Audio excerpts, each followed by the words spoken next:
Go live. Going live, you're live. Hello, everyone. Welcome back. How is everyone? You're here. Another banger opening. You've come. We knew you would, but good. All right.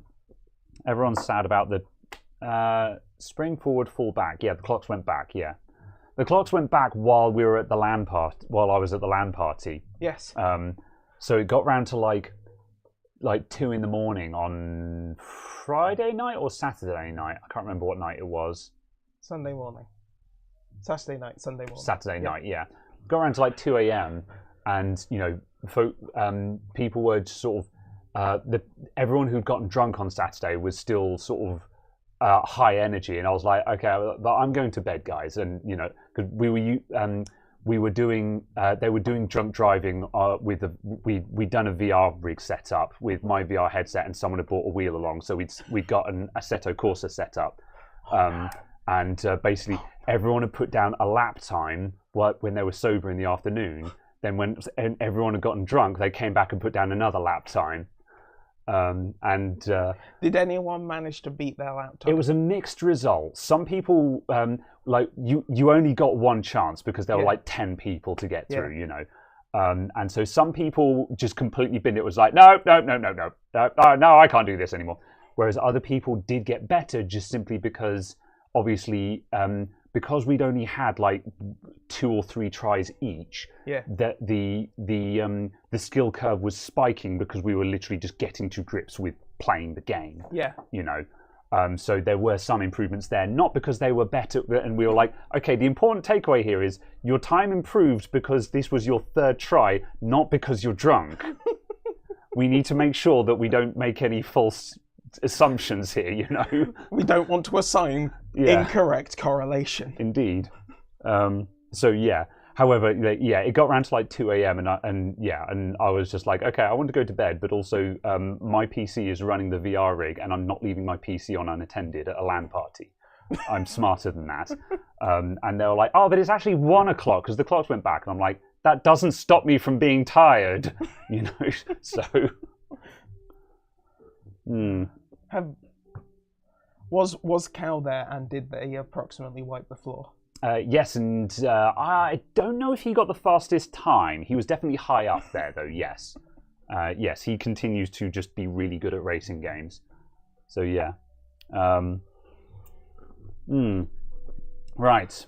Right, yes. How are we all doing, everyone?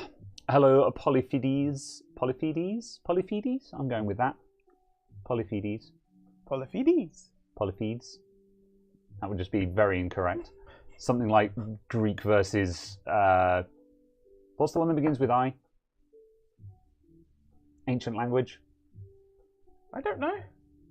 Do you mean L for Latin? Yes. Okay.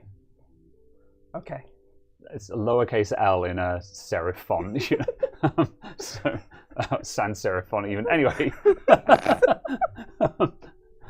No, I'm not planning on playing Blue Shift and Opposing Force. I have played Blue Shift on stream before, but Blue Shift is kind of rubbish in my opinion. It's just, Opposing Force I've never actually played, so I kind of just don't have any interest in that. But I'm done with the Half-Life saga in any case. So, what did I start playing? Oh yeah, I started playing Kena. Kena. Everyone's pronouncing it Kena in the game, so yeah. Kenwa. I see. Yeah. Like Benwa. Never mind. Hello, yes. Right. How have you been enjoying it? How has it lived up to your video expectations? Yes, I am enjoying it. It's harder than I expected it to be, which is not to say I can't get good at it, but it's challenging in ways that I didn't expect it to be challenging, in that some of the puzzles are a bit more involved than I anticipated, which is not to say they're hard, it's just I didn't expect to actually have to switch on my brain, if you see what I mean. I thought, where does this owl go? Yeah, I thought it was going to be, that wasn't the hard bit. I thought it would be that level of difficulty, and like my brain was switched off while doing the owls, which is why I was like, where do I put this? But obviously for that, you just walk around until you see the spot and then you go, oh, it's there. That's not a puzzle, you know. Whereas there are other things where, you know, I was actually going, oh no, seriously, I'm not actually sure how to progress here, you know. But the other thing that's bothering me is I was getting very annoyed that the parrying is rudely difficult. However, I was thinking about it during the week and I realized the problem with the parrying is I'm parrying like it's Dark Souls, where you have a parry animation that has a wind up on it. So you're pressing the parry way before you actually mean the parry to go off. Oh, I see. So, because in Dark Souls, you have a bloke standing in front of you with a sword. He raises his sword. You press parry the moment his shoulder starts to move. Not when his arm goes up. The moment it starts coming down, that's when you click parry, because then your character has a chance to go and douche. And when you actually factor in your reaction time and the time taken for your shield to come out and the sword to come down to contacting it, the parry timing is always when they start to move. And this is why enemies that have a really long wind up where they go, those ones are really hard to parry because you're like, you asshole, I thought you were gonna, you know. However, with Kena Bridge of Spirits, the parry doesn't have an animation. It's instantaneous. Therefore, it's the shield. That's it. And that shield is instantaneous. So you don't click the button when their hand starts coming down. You hit the button when their weapon is about to contact your body.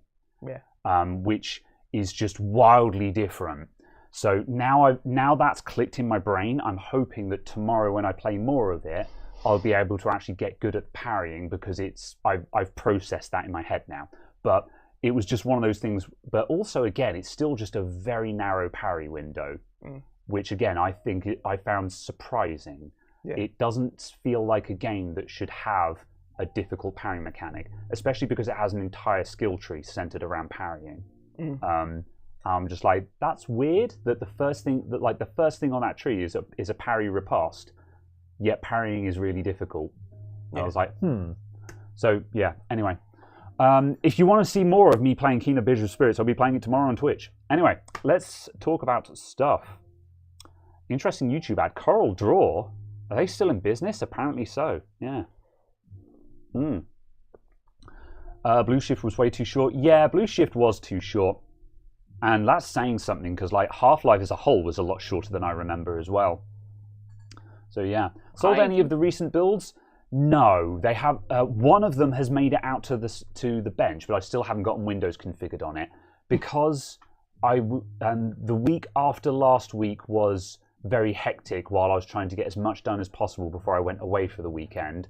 Then I was away for the weekend. Then this week has more or less just been damage control of everyone being like, why isn't my computer done? And I've been like, because I was away over the weekend like I said I would be. I'm sorry, we are working on it, kind of thing.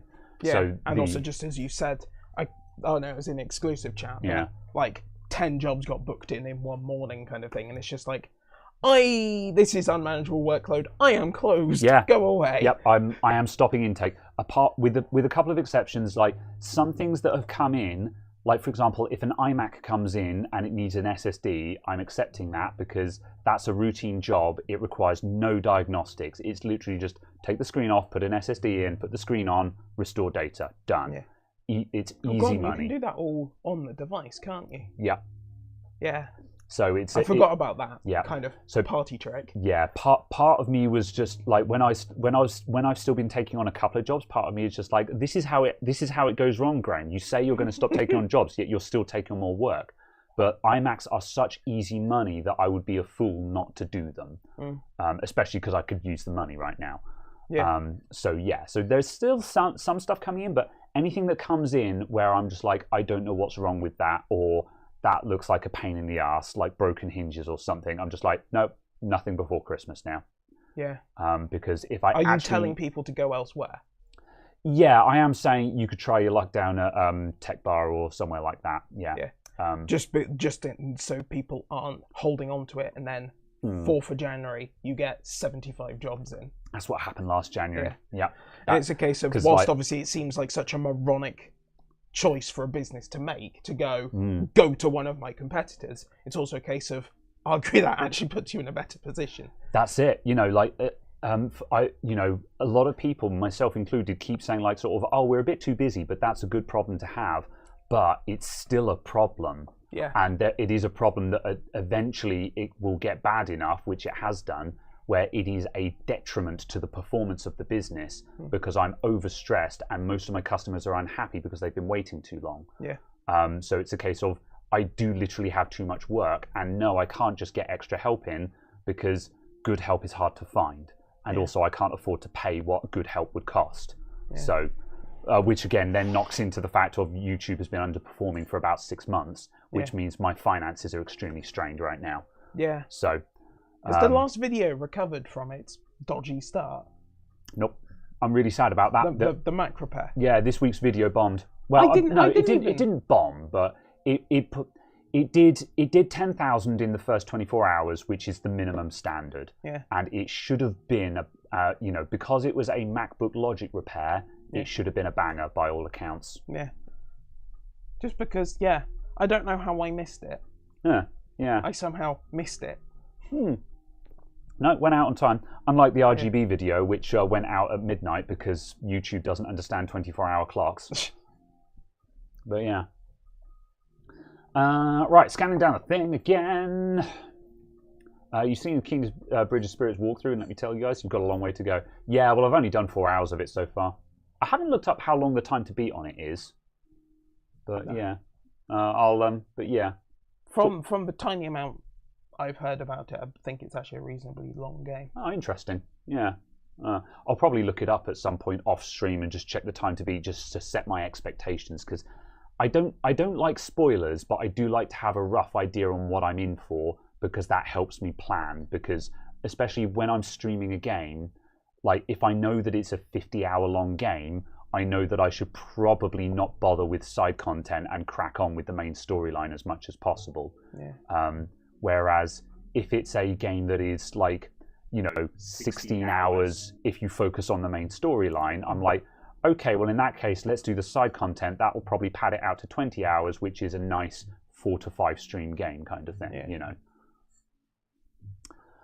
So yeah. Yeah.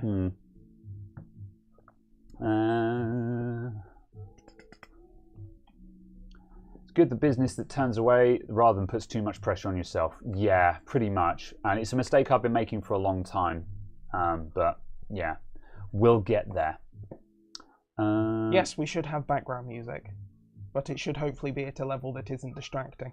Yes, we can turn that down a bit. If it's annoyingly in the background, then I'll turn it down a bit. I'm surprised the mics are picking it up. Although actually it's fairly loud out there, to be honest. Yeah. Is it problematic? We'll go and turn it down if it's annoying people. Yeah. Not distracting, just hardly that. Oh, okay, yeah. No, it is not intended to be audible, but there's a little bit of bleed from the other room.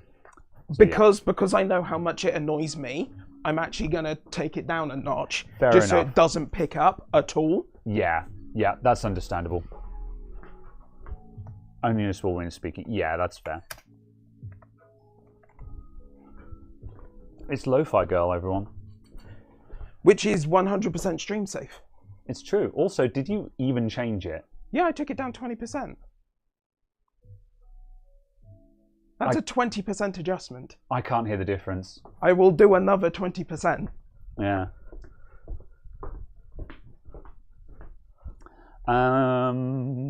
Just wish there was some alternative away from YouTube. Yeah. For what specifically? I think just broadly speaking, just for video in general. A lot of people are very pissed off with YouTube at the moment. And I agree, we do need competition. But it's also just like, it's such a difficult space to compete in that, like... it depends what you're looking for, because there is Nebula. Yeah. And Curiosity Stream. Yeah, Nebula and Curiosity Stream, which are essentially the same thing, Yeah. two sides of the same coin. Yeah. Just make sure if you want to sign up for either of them that you do it through some YouTube creator's link, just because then you can make a Curiosity Stream account and get Nebula bundled in and pay something like £17 a year. Yeah. I have to admit, I keep, like, every time... I've got a rolling annual subscription to both of them that I've watched like 4 hours of content on it, but I'm like, oh no, £18 a year. Yeah. I've been thinking of getting it as well, actually, just because, like, now, you know, because there are a couple of creators I watch that are on this, like, or that advertise it. Like, specifically, I watch Real Engineering, and I also watch Practical Engineering. Yeah. And they both push for it in most of their videos. Yeah, and like both of them, I've watched most of their videos on YouTube that I'm interested in, and both of them have, and like for example, Real Engineering has said, "Oh, I've got a whole series that is Nebula exclusive," and I'm like, I'd watch that, and I bet there's a lot of other stuff. Like if I was actually on Nebula browsing through the catalog, I'd probably see a whole bunch more documentaries like this that I would enjoy binging through on a Sunday afternoon. So I have been thinking of getting it. To a degree, the issue I've got is there's already more than enough content for me to watch from the people I subscribe to on YouTube anyway. Yeah. So it's just kind of a case of not a lot of it. Yeah, that's fair. That, you know, I kind of have time for. Yeah. Also, I realise, oh no, we're using that computer. Don't worry. Understandable. Have a nice day. It was just the fact that I was just like, oh yes, we didn't actually stick the A770 in anything. Oh, right. So I'm surprised that the stream profile didn't just whinge that AV1 doesn't exist anywhere. Yes. But then I remember we're using that computer's SSD, not the SSD from the old stream rig. Yep, we're on the old setup now. Yes. So yeah. Marcel, thank you for the €10 for the ad block and some cider. Much appreciated, my dude. Yeah. There will be no adverts on our cider. Yeah. Incidentally, you should see no mid rolls during this stream. So just as a like there'll be start and end adverts as always because monetization is on. However, if you do see any mid rolls, let me know because there should not be any mid rolls. Unlike last week, certainly on the live. Yes, because there appeared to be none on the VOD. Yeah. Anyway. Yeah. Yes, because those needed to be switched on. Oh no, I can't. Separately, it appears because we were having a conversation about this a week or so ago, just kind of trying to work out what the hell was going on with the adverts. Because I was trying to watch it.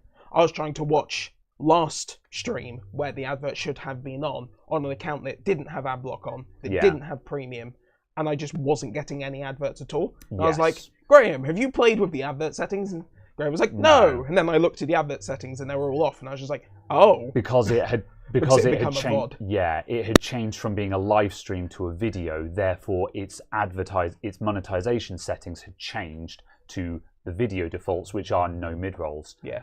So yeah. However, either way, we're not doing the mid rolls again, just because based on the reaction we got last week, it was pretty awful. And if we were to do that again, we would want to insert them manually, like we take a coffee break halfway through the stream or something. Yeah. Also, would you enable them for the VOD? Just because I believe for the VOD that you won't miss any content.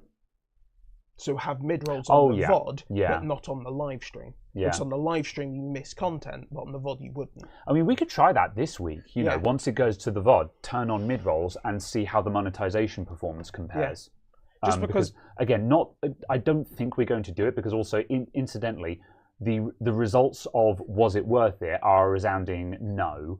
That basically what we had a talk about it, and what we determined was the CPM rate of the video was drastically higher. Yeah, it's like 3 times higher. But the actual money earned, the actual money that it made, wasn't higher by more than like $1 or something. So it was like it had the potential to make more money, but didn't. And I think the theory there is just there are not enough.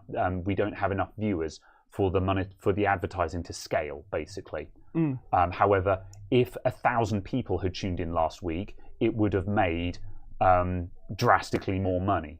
Not because of the like, if we had 1,000 viewers every week, it would have made drastically more money. But because we average about 100 to 200 viewers, there's not enough viewers for the advertising revenue to scale. So therefore, it's not worth it. However, we should try to, I'll try turning it on the VOD. So if you're watching the VOD, sorry, but we're just interested to see what it does so we can see what advert, because this is the question, is like, it's interesting to know, is there actually potentially revenue there? Because, like I said, we've already discovered that it's not worth having the mid-rolls on for the live stream because it doesn't make any more money anyway and pisses a load of people off. Yeah. So it's not worth it. Whereas if it did make a lot of money on the VOD, it would be a case of, okay, so maybe it's worth having it on for the VOD and just sorry VOD watchers, you know? Yeah. But yeah. It's also a case of, obviously, because it's a VOD, at least the content's not getting skipped. Yeah, and it's particularly egregious in a live stream because you are literally missing content while the advert is running. Yeah. Which makes it super bad. So yes. All right. Man, we are bouncing around on topics at the moment, so yeah.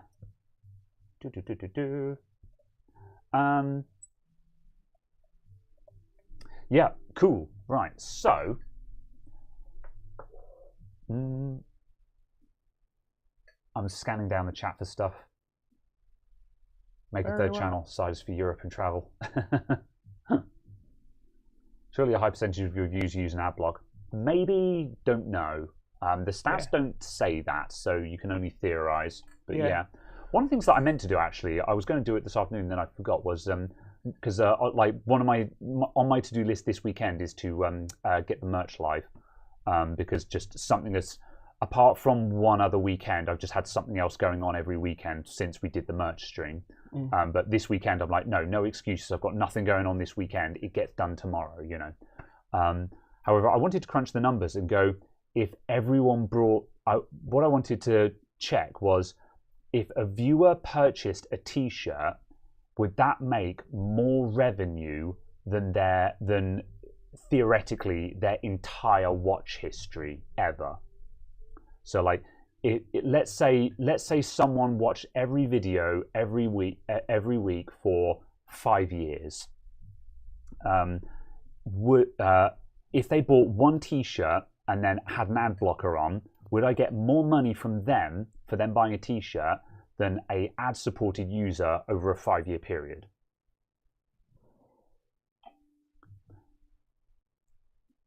Because I think you can do, and the way I was thinking of this was basically to do some very vague napkin maths and go, if I take the average revenue of a video, let's say a video that has gotten 15,000 views, because most of the videos will eventually trickle up to about 15,000 views and then level off, unless it's a breakout kind of thing.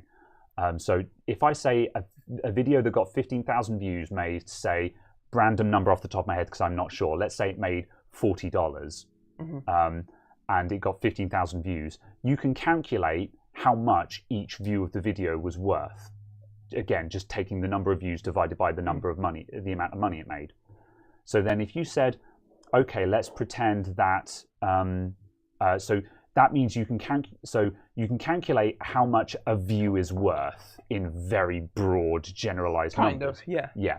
So then, if you then took that number, so say 40 divided by 15,000, times it by 52 times 5, which would be watching a video a week for 5 years, and that gives you how much a weekly viewer is worth for a 5-year period. Does that equal $10, which is how much you would make on a T-shirt?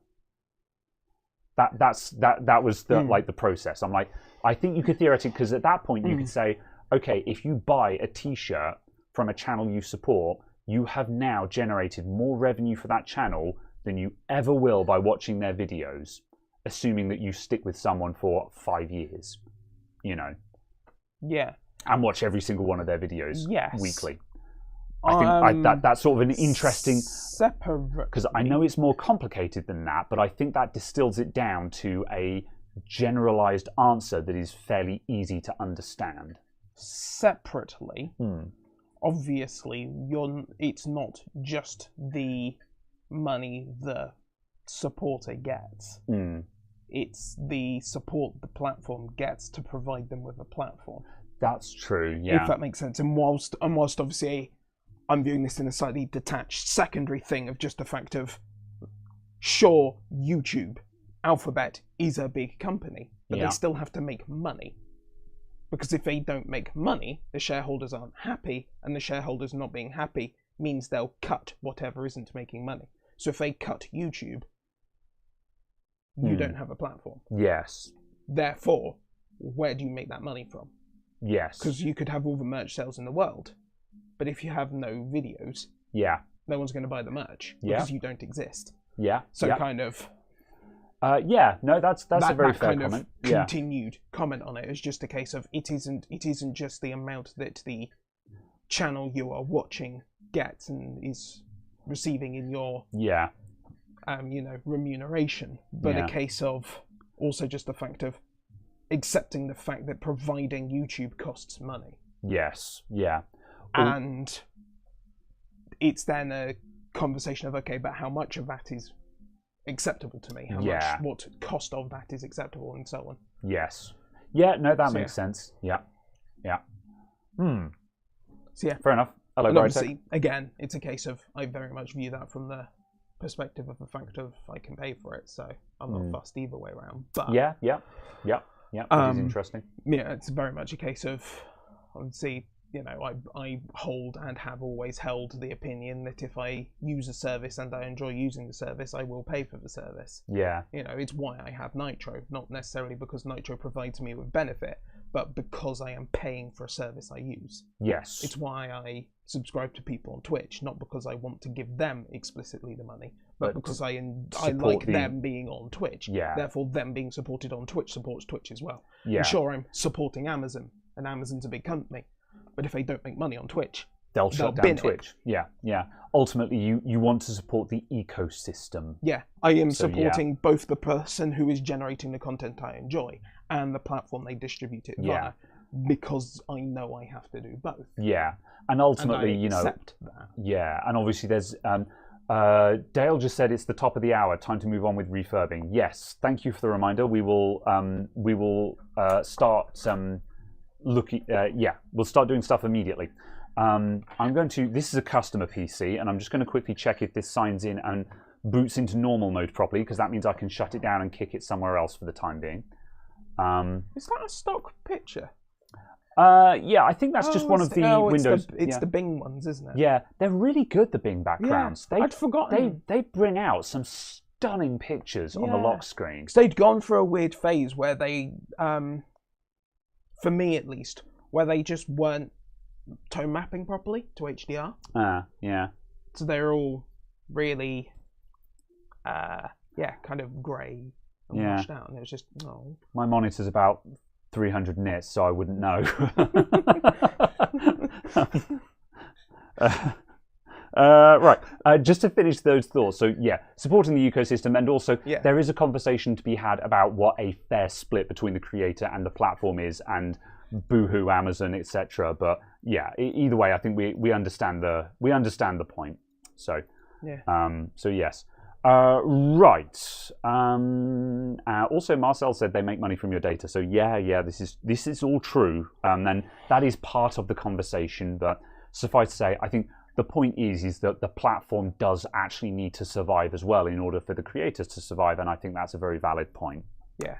So right. This is the AlphaSync PC. I need to find the PIN number for this so I can sign in. The personal identification number. Yeah, shut up. I will not. I did that to someone last night. Someone said, I had some katsu curry. And I'm like, so you had some curry.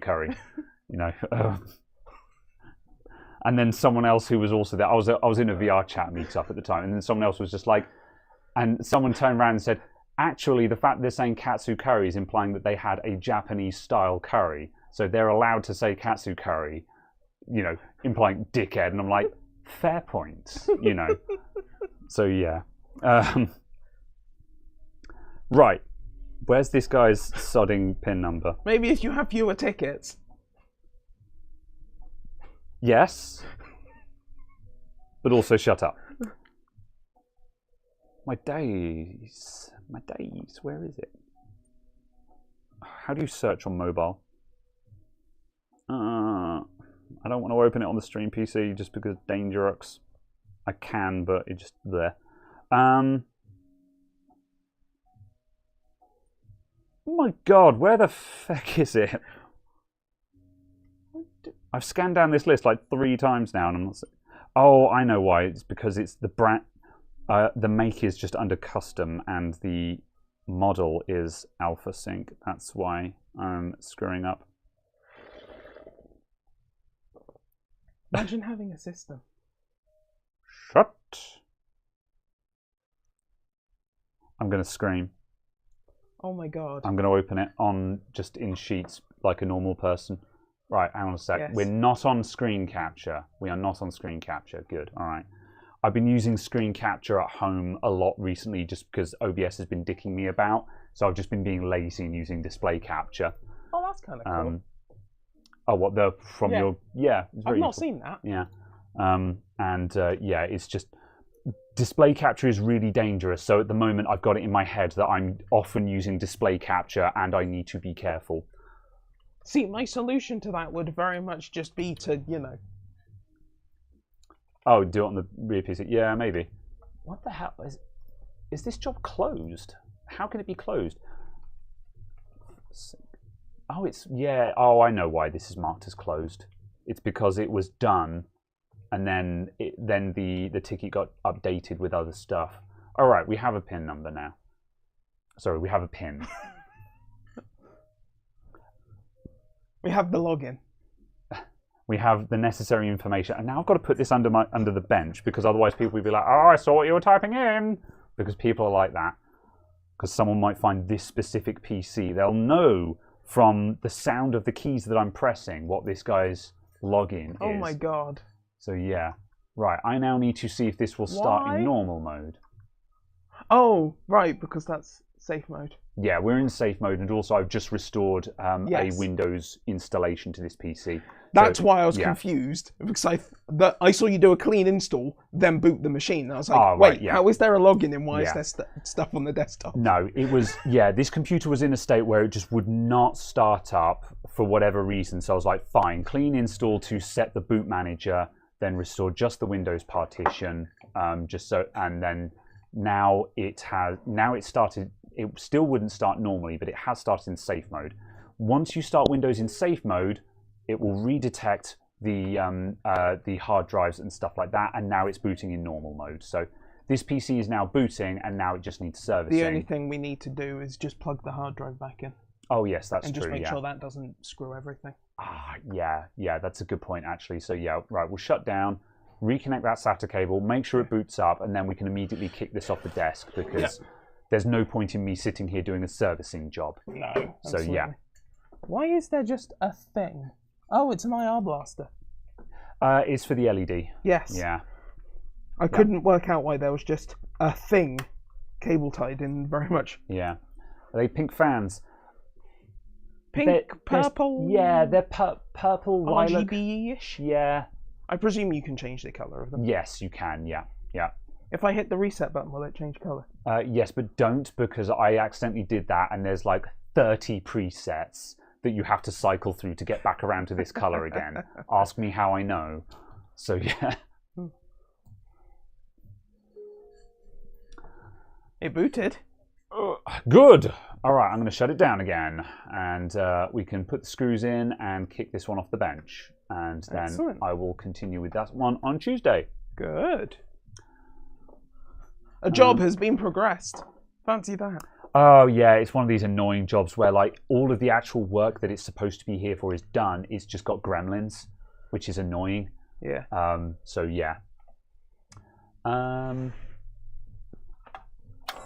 Okay. Right.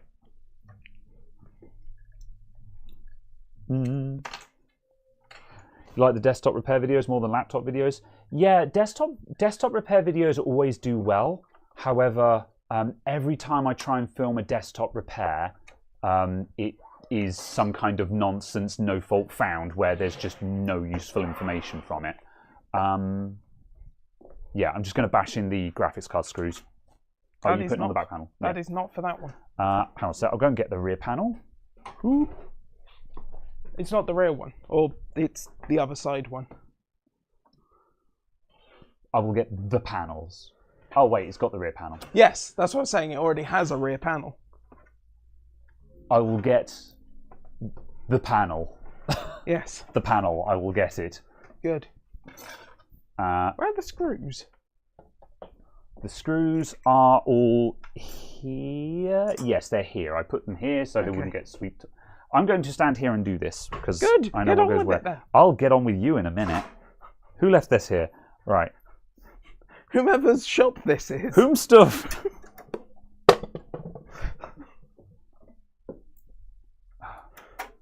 We're being judged by hundreds of people. Hundreds, I tell you. A singular 100. Right. Save the BIOS to an SSD and restore the BIOS settings if it crashed. What has that got to do with Windows not booting?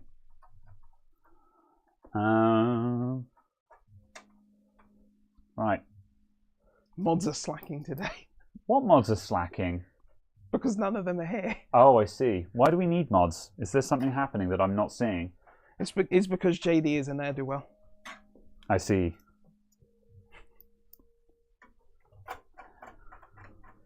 He's a scad. Right. Oh, God damn it. I/O plates. So, computers to do. So we're going to keep this one off the bench. Then the first thing we're going to do is build up. We need to tear down. It has been nicknamed Skeletor by the LAN party group. We need to tear down the PC that I threw together to go to the LAN party with, and turn it into a new stream PC. So we've got a Skylake platform for this.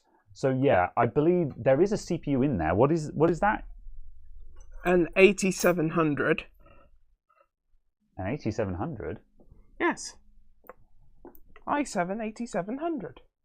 Does that work in a Z? Oh no, that's a 370, isn't it? Oh, I'd forgotten we had that. Yeah, I had it in my head. That was a Z170.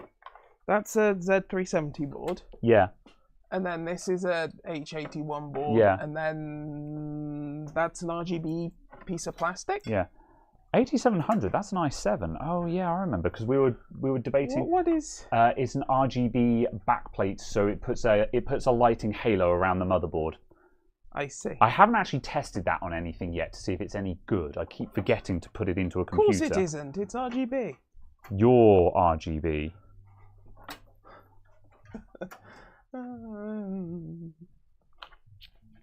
Overcurrent USB. Oh yeah.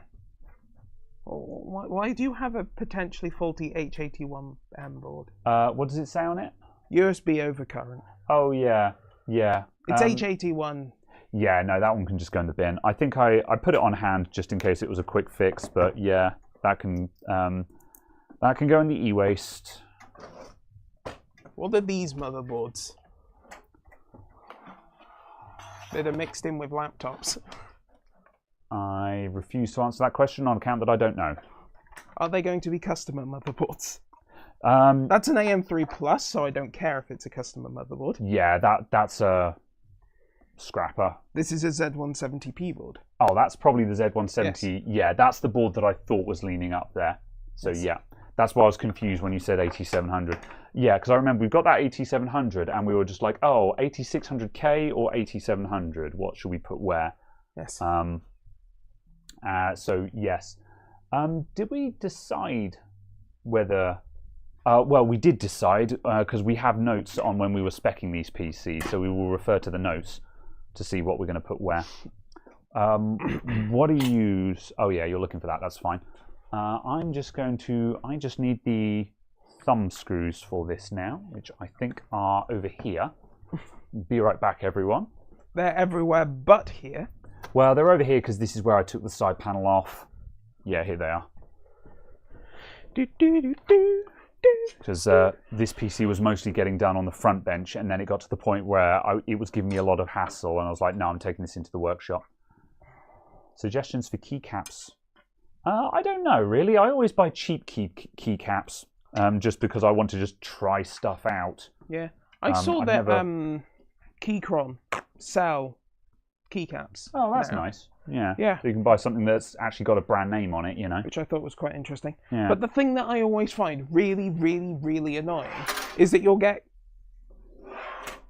keyboards and stuff that will have like funny layouts or funny printing and things like that on the keycaps, so non-standard ones, and they won't sell the sodding keycaps.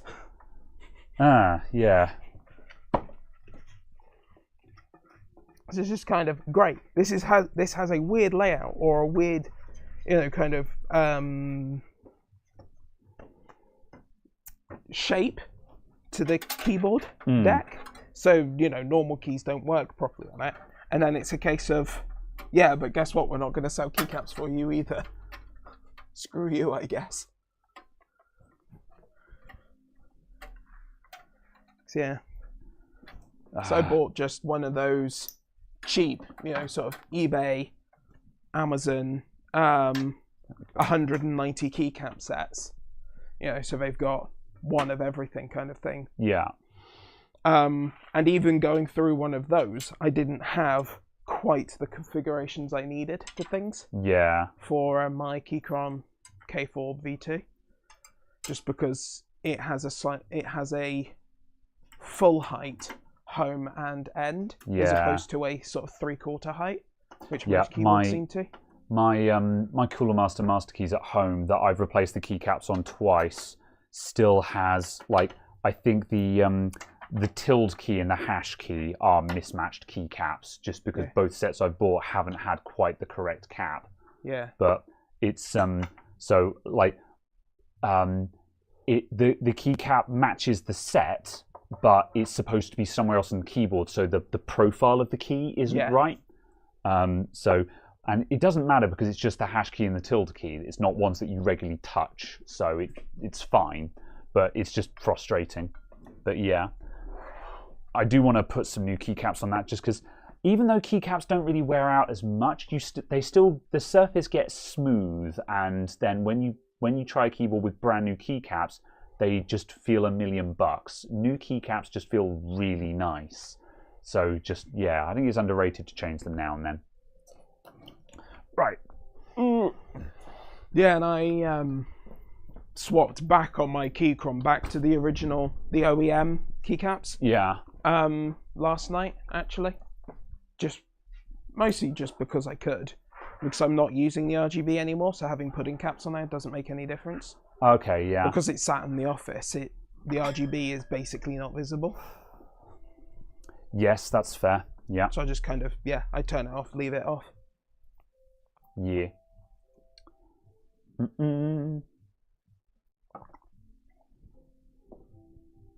Are these on the 60% keyboard? Are these 60% keyboards good, or will not miss some of the functions? 60% doesn't have the F-row, does it? I can't recall. Yeah, 60%. I think you have to go to 63% or something like that to have an F-row. Yeah, or 65 is the next. Or 65. Yeah, is the next one up, I think. I think 60%. Oh yeah, 65. Sorry. Yeah.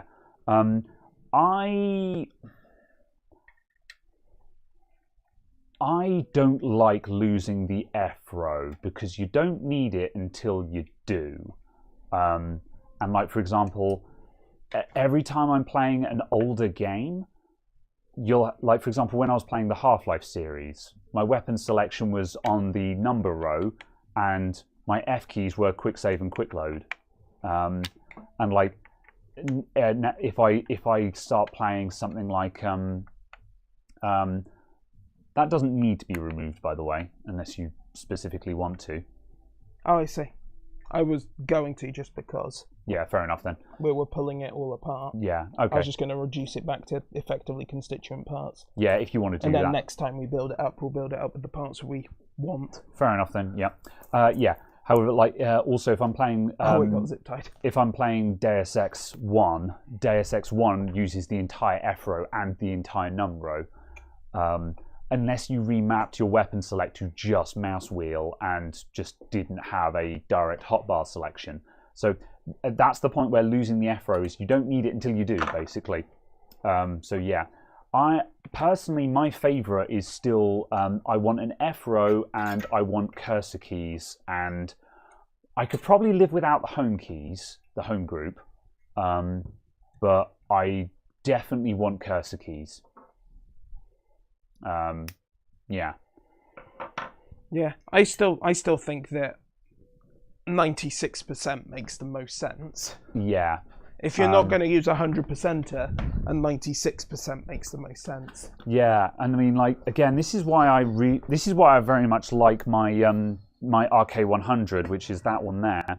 I think this is 96%. Yeah. So this one, it has the numpad, and the cursor keys are smushed in here, but it is just slightly wider than a 10less, but it has everything on it.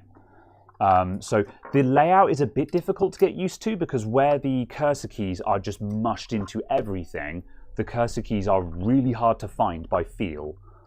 So it takes a little bit of getting used to, but there is no loss of functionality with that layout at all, and you get something that is a lot more compact than just a full keyboard. So that, personally, that's my favorite layout. So yeah. Then yeah, at home my Cooler Master Master Keys is just a 10 keyless. I forget what percentage TKL is, but yeah. And TKL is fine. I can take or leave a numpad. Because I use laptops that don't have numpads so often, I'm just used to not having a numpad anyway. So. But also specifically just because your 10 keyless is ISO layout, not ANSI. Yes. If it was an ANSI layout one, wouldn't be able to do pound symbol without custom software, which is annoying. I don't want to have to install my keyboard. I want to just plug it in and it work. Then also this is, whoops. Gee, thanks. I hate it when that happens.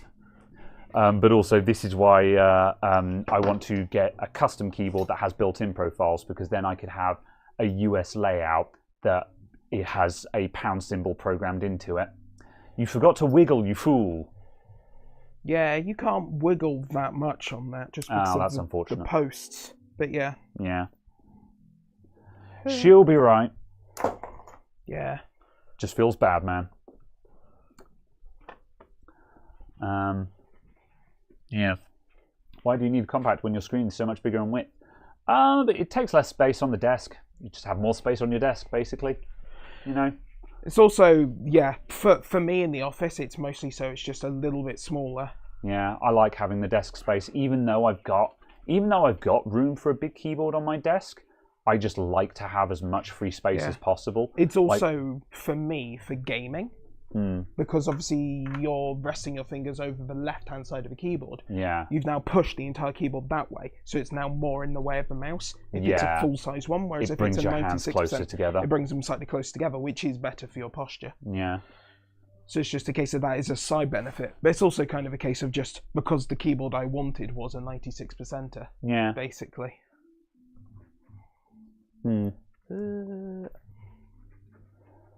The sound effect of wiping off thermal paste. Imagine if the window cleaner did that with his squeegee. He just goes. His squeegee doesn't make the noise, so he has to make it. He feels compelled to, as is his want, you know.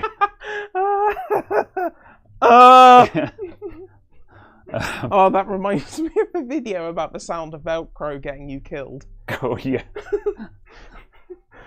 So I learned this tip. Yeah. Yeah. See, so the old joke of how to open Velcro quite quietly is you just scream over the sound it makes. But then, right.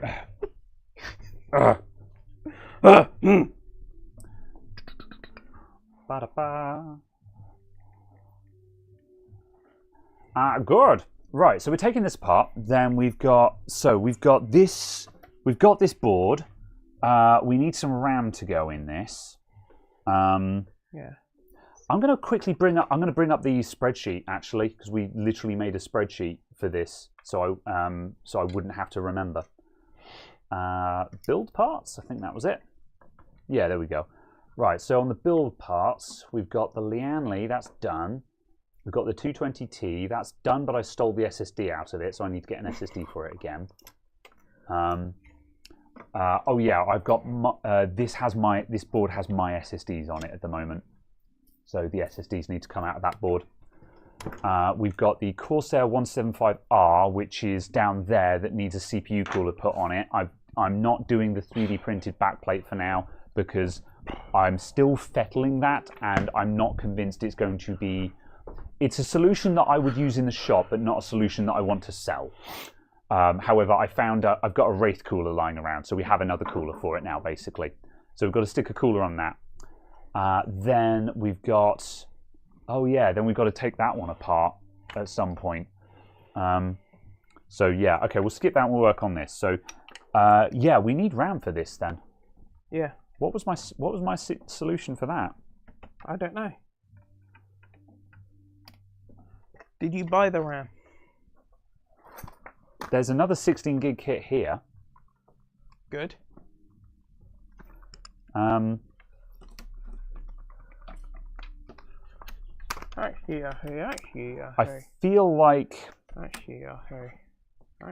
feel like we may as well put the 16 gig 2400 kit from the...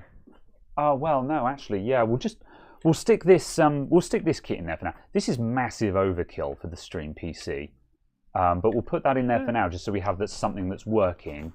And then the next time a crap like 2400 kit drops into my hands, which happens fairly routinely, I'll swap it out for some lower tier stuff, because we don't need a high performance gaming RAM kit in the stream PC.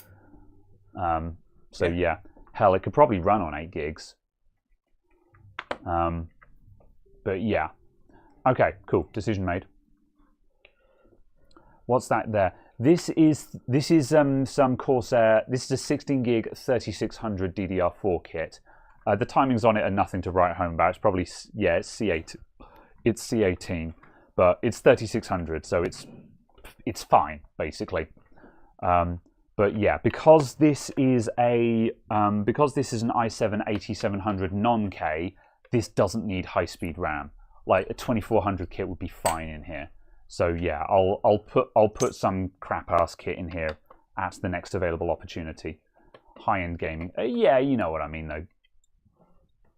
So yeah. Cool. Look at the difference a couple of years makes. Just on the number of chips. Yeah. This is what? This is 1 terabyte and this is 2 terabyte? Yeah. Density. Okay, right. This one... Oh my god, how many SSDs are in this 2. board? 2? Yeah. Oh, wait. Oh, you did have one in there. Yeah. Oh, okay. Yeah, that one is mine. So that other one is... Yeah, I thought you had 2 in this board, but I forgot that there was 3 slots. That's weird, because that one was not showing up, unless I was just blind to it. Yeah. I'm sure... when I was working... don't know. Oh, well. Okay, I've got my SSDs. Right, this one, I might go and quickly grab the 220T and stick this back in there, just so that PC is complete again. Yeah. Yeah, because basically, I knew I was being naughty, but when I went to the LAN party, I basically just needed to quickly throw together another computer because of reasons. And so I was just like, quick, just grab some SSDs. These will do because there's nothing on them. Yeah. I don't have to bother backing them up, you know. Yeah, I'm going to quickly grab this. Because, yeah, then I can get Windows installed on this one, and then I can actually put a price tag on it. And then it's done. Yep. As a special treat, I spotted earlier on where the other thumb screws for it were, so it can even have all the thumb screws. Oh, I've got a bone to pick with you. You built this one, didn't you? I'm fairly certain that you did most of the build work on this one. Guess how many screws were in the motherboard? Oh no, I didn't do that. You shuffled me out the way because we were annoyed by the standoff of the M.2, and you then replaced it. I don't want to talk about this anymore. Because I got confused and put the standoff in the wrong place, and you went, "Fine, I'll do it." We're both professionals. But for some reason, you only installed 2 screws in it. This was a bit. I lied. All the screws were in the motherboard.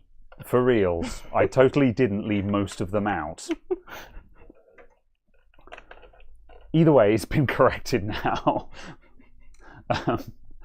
Hoisted by my own petard. Oh, where's that other... There are 2 screwdrivers over there. Oh, yeah there it is. Yep. Right, I'm going to quickly lob this SSD in here, and then I can immediately take this one back off the bench again. Right.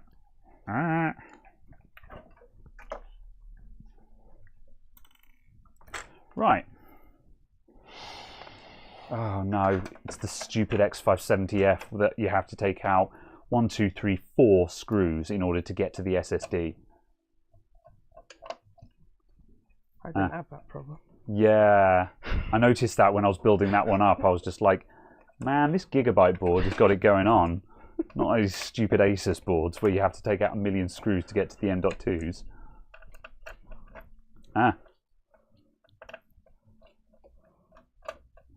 Right. You just need to get shot of tons of stuff now. Yeah, that's the point of these PCs. I'm trying to get them built up so I can actually stick them out on sale with a price tag on them. And like, these are priced to sell. They are just like essentially the cost of their components minus a bit kind of thing, or the cost of the current value of their components minus a bit, just so we can just get them sold, get rid of all the, you know, I say old gen stuff. You know, they're not ancient, but certainly get it to the point where I want to get to the point where all of the PCs I have in on sale are current generation hardware. On the plus side as well, there's a customer who's going to be bringing in a 12700K CPU and motherboard they want fitting to their computer, or a 13700K. So I'll actually be able to try and do a pin repair on that 13th gen motherboard I've got. Find out if that motherboard works, because then I know whether it's actually worth me buying a CPU for it. So yes, again, just get all of these odd bits out of the shop, get them sold, and then use the money to buy new stuff. Yes. Have you got spare AM4 backplates? Yes. Cool. Oh, actually, I'll use this one up. Yeah, I'll use this one up, and then we can find a spare one if we use something else. Yep, fair enough. Cool. All right then. Right, that is in. I'm going to put the glass back on this and get this off the bench and immediately move on to the next one. There you go. Just because I'm going to remount this all up to the back plate so all the parts are in one place. Oh, yeah, yeah. Yeah, that makes sense. So we don't end up looking at the AIO going, where the hell are the parts? Yeah, it seems like such a stupid thing, but it's so easy for it to happen. Right, there are 2 more thumb screws somewhere in this pint glass of fittings. I think. I'm losing faith in this concept. Searching. Nope, I lied. That's fine. I know where to find some more, though. Whoop. What? Get in the damn screw hole. Fine. What are these thumb screws? Oh, those are Corsair. Those will do. No idea where they've come from, but I'm taking some. Right, this case now has 4 thumb screws in it. Huzzah. Oh no, those 4 are going to be for the 175. Probably. So now the 175 will have 2 thumb screws on it. God damn it. Take the ones off of the 450D. That doesn't have tempered glass. Oh, you mean the side ones? Yeah. That side ones, right. I'll have to jump on eBay at some point and just see if I can buy a whole bunch of spare Corsair glass side panel thumb screws, because they get lost. Alright, I'm plugging all of this in just so it's actually plugged in and I can turn it on. You can be like, this machine is done. Yeah. It can now sit here and look pretty. There we go. Right, done. Moving away. Ooh. There we go. When is Win 12 going to be out? I don't think there's any news on that. No. Yeah, I think at some point there were rumbles that Windows 12 was like in development kind of thing. But other than Windows 12 is being developed and is going to be released at some point, I believe that's literally all we know about Windows 12. Yeah, I'll repeat what I said last time it came up. Is just a case of, I hope that it has a release cycle of Windows 12 is an insider preview. 6 months later, it's released, and that doesn't happen until like 2026. Yeah. Just so people, the average consumer, isn't going, is it Windows 10 still the Windows? Actually, no, it's Windows 12, which is coming out next week, but might be coming out in 2 years' time. Just so we avoid any sort of situation like that. Yeah, I don't know how I feel.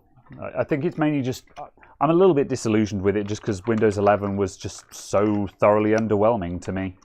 Like, I don't know what else I wanted from it, but other than the new theme, I still don't understand why Windows 11 needs to exist.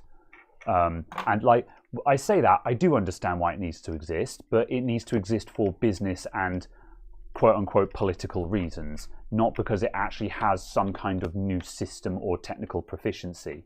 Yeah. You know, certainly nothing that they could not have very easily put into Windows 10, you know. But that much being said, the new Windows 11 build update is now out, which is 23H2, is it, I think? Yeah. And I don't think there's going to be a 23H2 for Windows 10, is there? No. Yeah, Windows 10 just isn't going to get another build update, I don't think.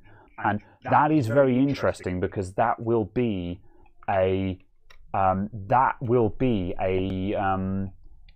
knell for Windows 10. Because the reason why Windows 10 has aged so well is the semi-annual build updates means that even on a brand new build, you only ever have a couple of months of updates that need to be installed. Yeah. And historically, one of the problems with running old stuff like Windows 7 is if you do a clean install of Windows 7, you have like a decade of updates to install.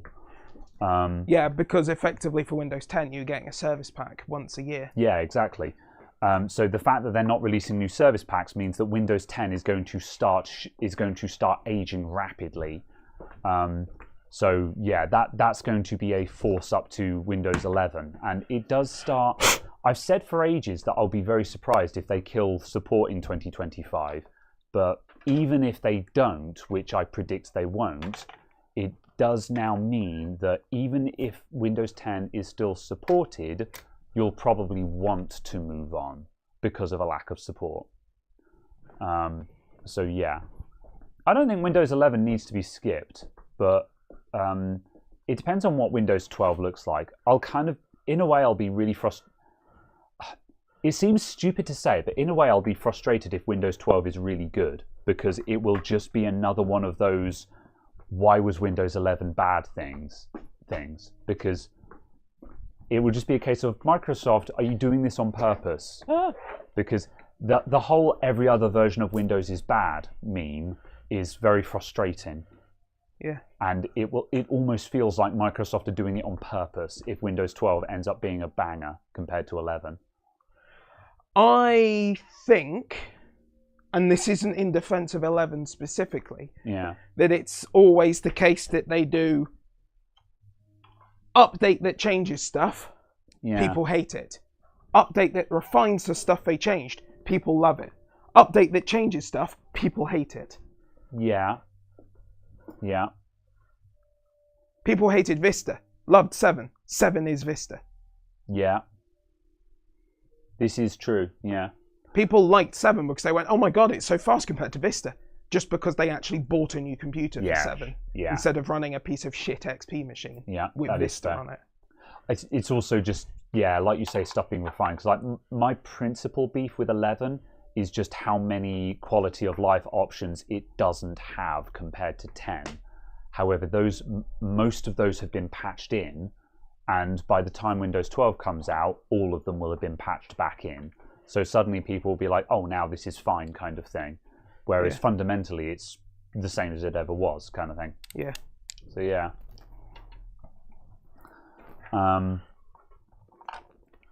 Yeah. Windows 10 IoT Enterprise will have support. Yeah, that's long-term support though. So, And shockingly enough, I'm not going to run Windows IoT on my gaming computer. Yes. No, Sai, I have not received a thing. So whatever shenanigans you have planned for me have not come to fruition. Oh. Oh, unless actually. Oh, hang on a sec. There was an Amazon delivery yesterday that I forgot about. Ugh. Oh no, it's time for an unboxing. This Amazon delivery came in yesterday, but it came in while I was talking to a customer. So I completely blanked it and was just like, thank you, put it down, and then carried on talking to the customer and then completely forgot about it. Oh, God. It said handed to resident. I'm not a resident. How dare you? I don't live here. Yeah. I have a house. I have a house. Let's pretend. Yeah, in my brain I do, yeah. I don't live in the shop. Right. It's mailbag, everyone, which doesn't really count when it's stuff that you've ordered, but, you know, whatever. I can't help but feel that this thermal paste might need to be replaced. How's it done, actually? Because I put it on there and then didn't have the cooler for it and just left it. So it's just been there open for like a week. Where did The cooler? No, the...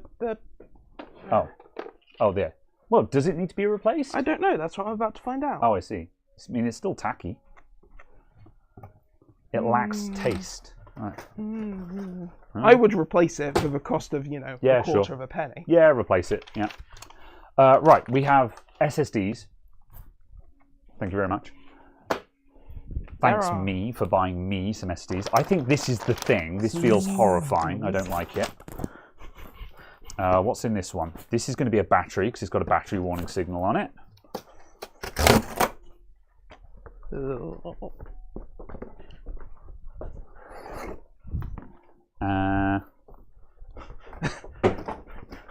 What are you? Oh, that's a battery for a Lenovo laptop. Yep, okay. Stick battery. That can go over there. Oh, God. Every time I look at the 3080 Ti, I forget it's a 3080 Ti and think it's a 3060. It's adorable. I love it. I love my 4,000 RPM fans. Yeah. The cooler's not big enough on it. It's such a pretty card, though. It's just, look, it's so slender. I love it. It's such a pretty card. I'm sad to not be running this graphics card in my PC, but the 4080 is amazing. There's no other way to put it. Where is your thermal paste? Why is everything...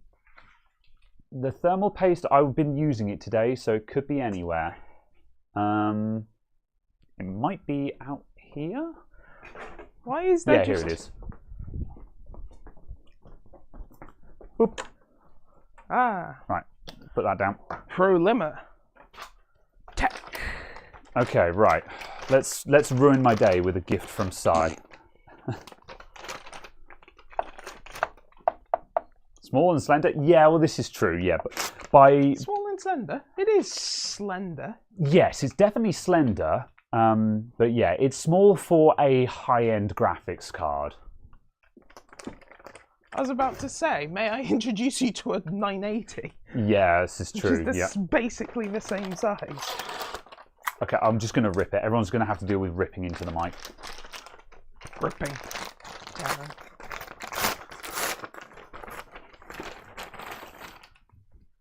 What is this? Okay, well, hold on. So for anyone who... I know where this is going. For anyone who's never been to one of my Twitch streams, I have a redeem, which is called Bunai, which is internet speak for bunny, where I'll put on some fluffy bunny ears, because it's funny. A gift from Winky Face. Bunai from Winky Face.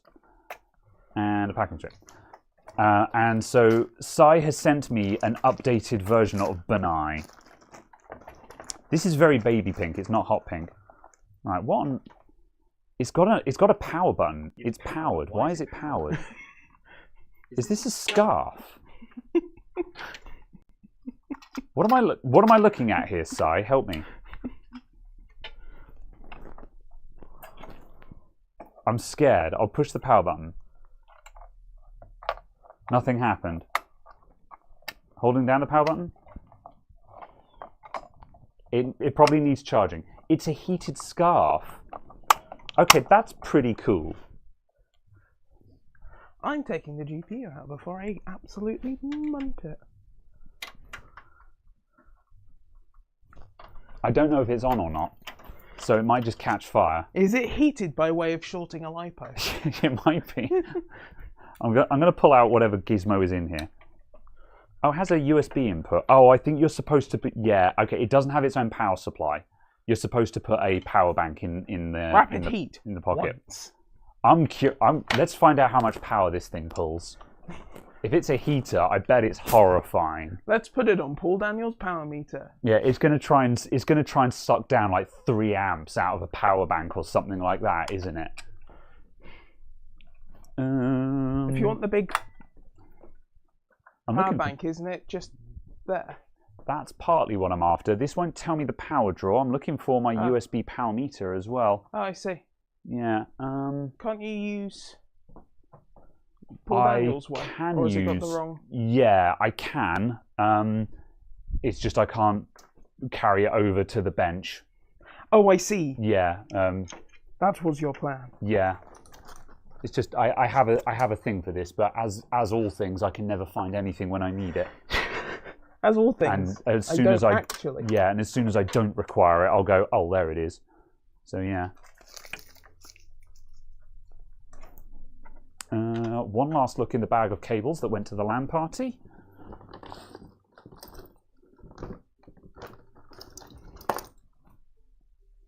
Nope, I don't see it in that. Losing interest in 5, 4, 3, 2, 1. Sad face. Okay. Okay, I'll do it on the other bench then. Right, in that case, where is one of the things? Right, I'll just plug it in over here, just so I can check the thing. Right.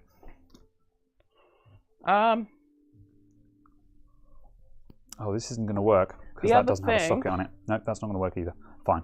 We won't know how much power it uses. Yes? Did you fix the standoff problem? I thought I did. Okay. So how do I detach these items? You shouldn't need to. Or, well, oh yeah, I guess you could, yeah. I see, okay. Where is the SSD for this computer?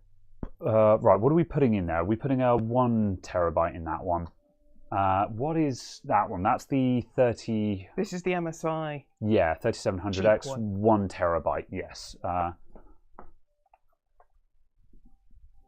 one. Okay.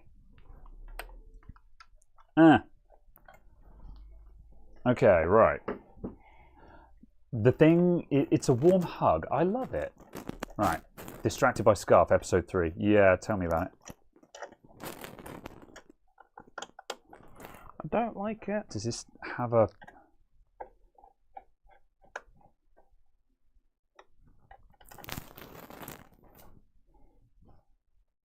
There's no way of knowing if it's on or not. Should the power bank not wake up?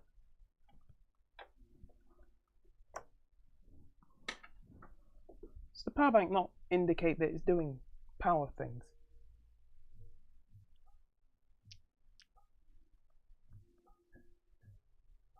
Not in a useful way. Oh. Like, it woke up when I plugged in a USB thing, but like... You could plug it into the Pine Power. I'll plug it into the Pine Power, because the Pine Power will tell me what's going on.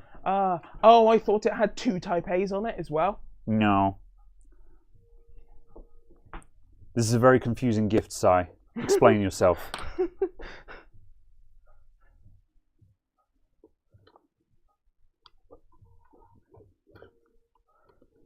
Is it broken? Oh, I think it just wasn't getting power because it just lit up and did stuff. Oh, your power bank is insufficiently powerful. Okay, there we go. Right, I've plugged it into this. It's doing stuff. It's now pulsing red and pulling 800 milliamps. Okay, so now I know what it looks like when it's actually working. It's pulsing red and pulling 800 amps. And I pressed it again, and now it's blue, and is still pulling 800 milliamps. What? Now it's pulsing. That must be like a high and a low setting or something. I'm waiting for it to start vibrating and... No, now it's just still pulling 800 milliamps. Yeah, oh yeah, no, it's still pulsing. Now it's... Okay, if I push it again, it goes green. This must be like temperature settings or something. Okay, what if I hold down the power button? There is...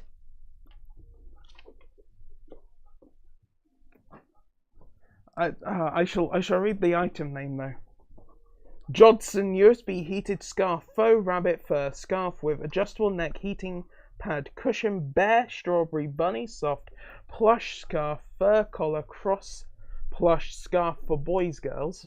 What? Sorry. I'm a boys, girl. sorry. For boys, girls, woman, autumn, winter pink. For a boys, girls, woman's, autumn's, winter pink. I see.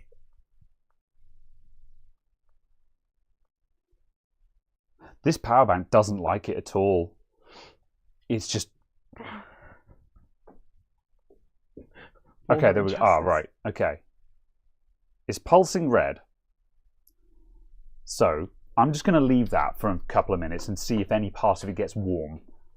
At 800 milliamps, like, that's... Not a lot. Yeah. That's like 4 watts. So I can't imagine there's going to be a lot of heat there, but I think I'm probably going to get more heat just by having a fluffy thing around my neck than 4 watts, but yeah. I think this bit is supposed to get warm. But... I wouldn't know. I am not of the otaku. Oh, I say that just because I think that's where the wire goes, inside it. I see. I will leave these the wires for you. Oh god, yeah, we've got the RGB in there, You also need to find a controller. Balls, I was supposed to order one and I forgot. Yes.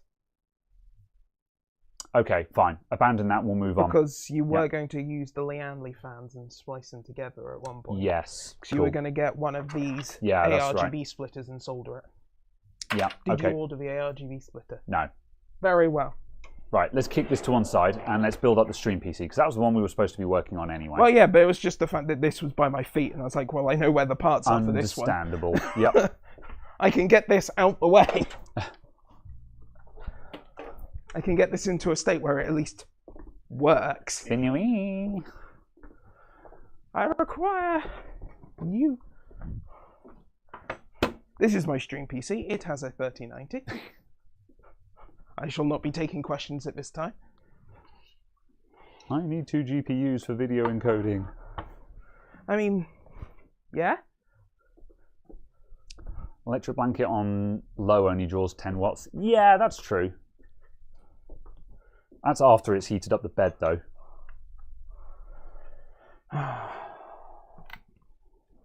Leave it there, see what it does. Okay. Right, okay, so.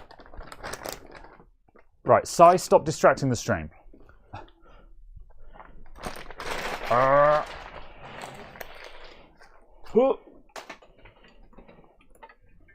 Bam. Right, am I going to ditch? This has got a 3D printed rear I/O panel on it. Yeah. Given that we're putting it on the frame PC, I may just chuck that in the bin. I can always print another one. Yes. So I'm going to do that. I am too.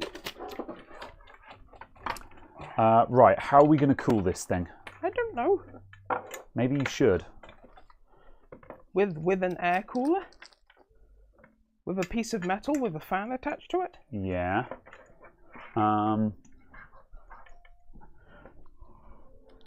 You know, with that Arctic 7X that I bought? Or the Hyper 412R? all the Hyper 414 are.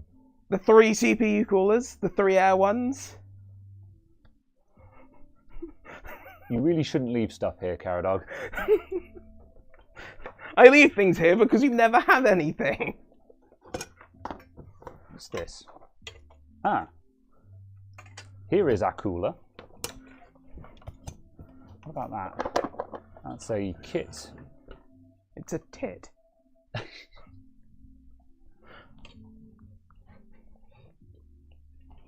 Right, we've got a little baby. We've got a baby Arctic here. Is that the 7X? No, it's an i13X. I think this is some ancient thing. Which means it'll be perfect for an Intel rig. What are you saying about Intel?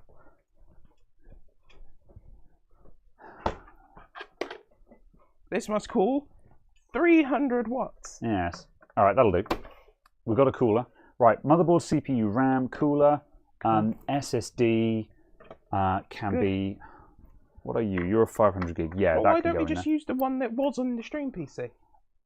I think it was that one that was in the stream PC. So yeah, I think it was that one. If not, it should be because I knew I had a 500 kicking around that I wanted to put in the stream PC because that was small enough that I wouldn't steal it for other uses, but big enough to actually be useful in there. Good. Is that an Intel Arc GPU? Never seen one in real life. Yes, it is. We did quite a lot of testing with this on release when Caradog bought it. It's an interesting bit of kit. I did actually do a couple of Twitch live streams with it as well, and again, it's an interesting GPU. Yeah. It is not a great gaming GPU, but it's very good at video encoding, like really good at video encoding. The thing I found with it was because I was playing Modern Warfare 2 2022 with it, and XESS on ultra performance mode. Ooh, feel. I'll feel your pink fluffy thing. Oh, feel yes. the warmth. Oh yes, it is marginally warm. Yeah, that's going to make the back of my neck sweaty. Do you know what I do when I want warmth? What? I turn my heater on. Yeah, I'm going to say I turn my climate control to warm. I don't have air conditioning. I have climate control because it's reversible. Yes. Imagine having a reversing valve in your heat pumps. I know, right? This motherboard is bent.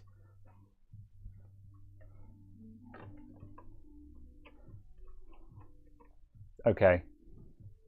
It's now going through conversion therapy. Oh no.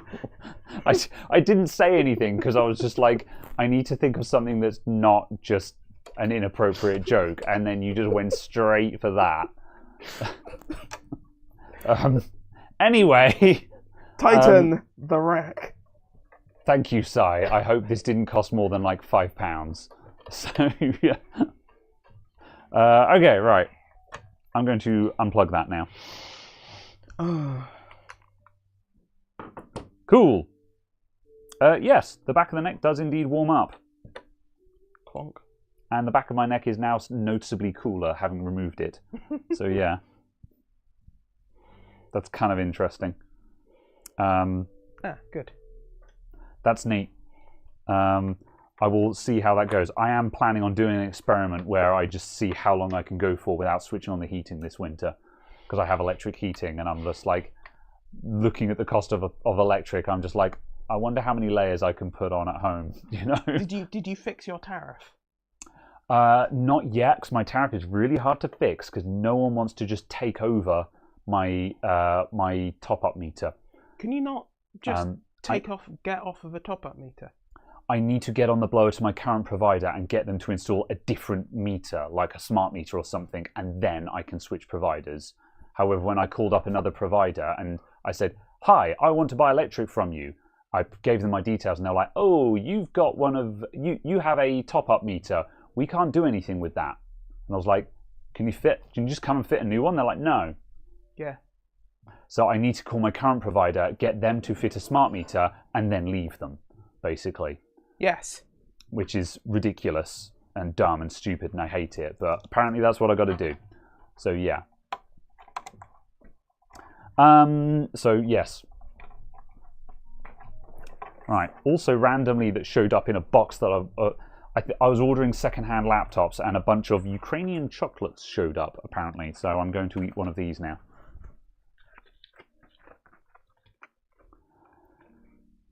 Do you still need a special mobile with resizable bar to make it work? Yes, you need resizable bar, but no, you don't need a special mobo, because basically any modern motherboard should have resizable bar. If you're running something that's like 2 or 3 generations old, then yeah, you probably won't have it. But if you have anything, as far as I'm aware, it's 11th gen onwards on the Intel side, and X470 onwards, and yeah, B450 X470 onwards. Yeah, I believe. Yeah, so plus plus a Ryzen 3000 CPU. Would you like a Roshan fine chocolate of premium quality? Because the Ryzen 2000 CPUs do not support resizable bar. Ah, I see. Fair enough. Yeah. Which I discovered in my annoying configuration. Oh yeah. My 2700X. Oh, that's why you're not using it with the 2700X. Yeah. No, it's because this graphics card doesn't post in that motherboard. This graphics card in that Asus board, the Asus board will not post. Rip. Yeah. It gets stuck on like a postcode of, I think it was 05 or something, which is like initializing UEFI or something like that. It's a really low level code, and it's just like, no, I will not function. The orange is 8 says my 3-year-old wants the scarf. Wait, Si, get an Amazon affiliate link from the bot on Discord and post an affiliate link. Do your job as a moderator. They say of the Acropolis, where the Parthenon is. What do they say? The reference is wasted on you. It's okay. Was this a Darmok and Jalad at Tanagra joke? It was a QI thing. Okay. Stephen Fry was trying to say, they say of the Parthenon. Sorry, they say of the Acropolis where the Parthenon is, that there are no straight lines. Okay. But the contestants kept making him laugh, and it got to a point where he just couldn't breathe and he couldn't speak. So he kept going. He'd get a couple of words in and then just deceased. When the walls fell, yeah, Rurutu got it.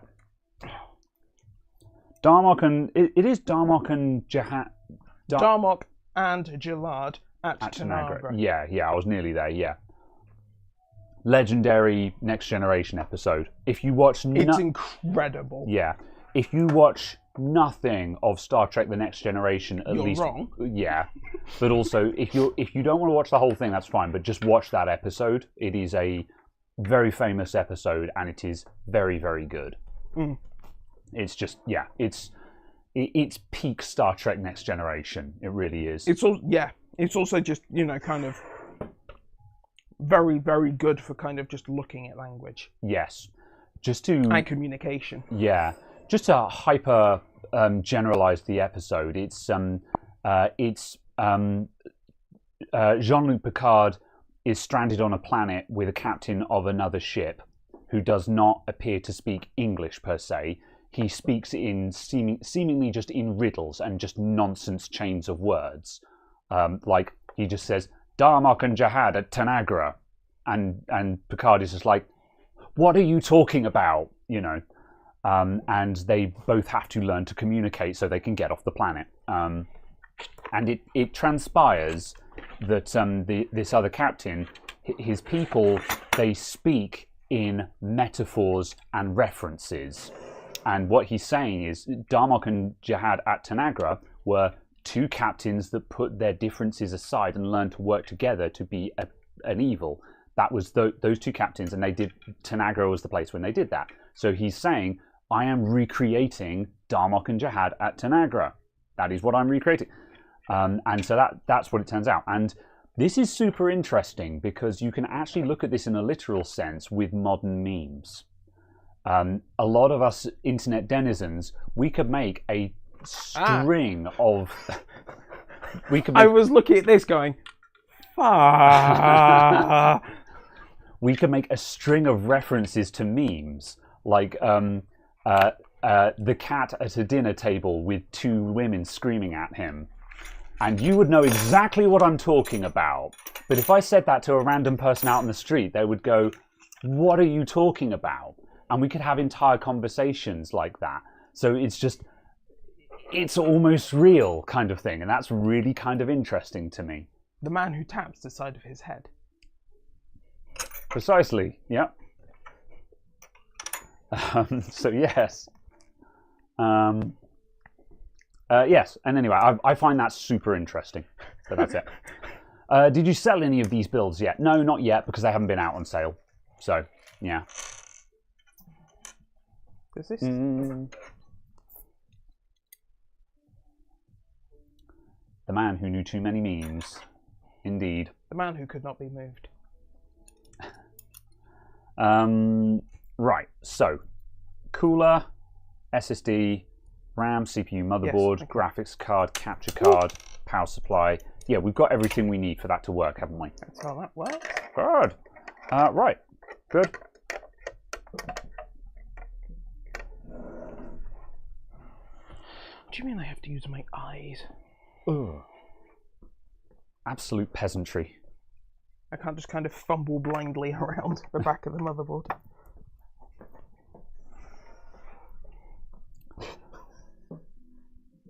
Let's grab that before it runs away.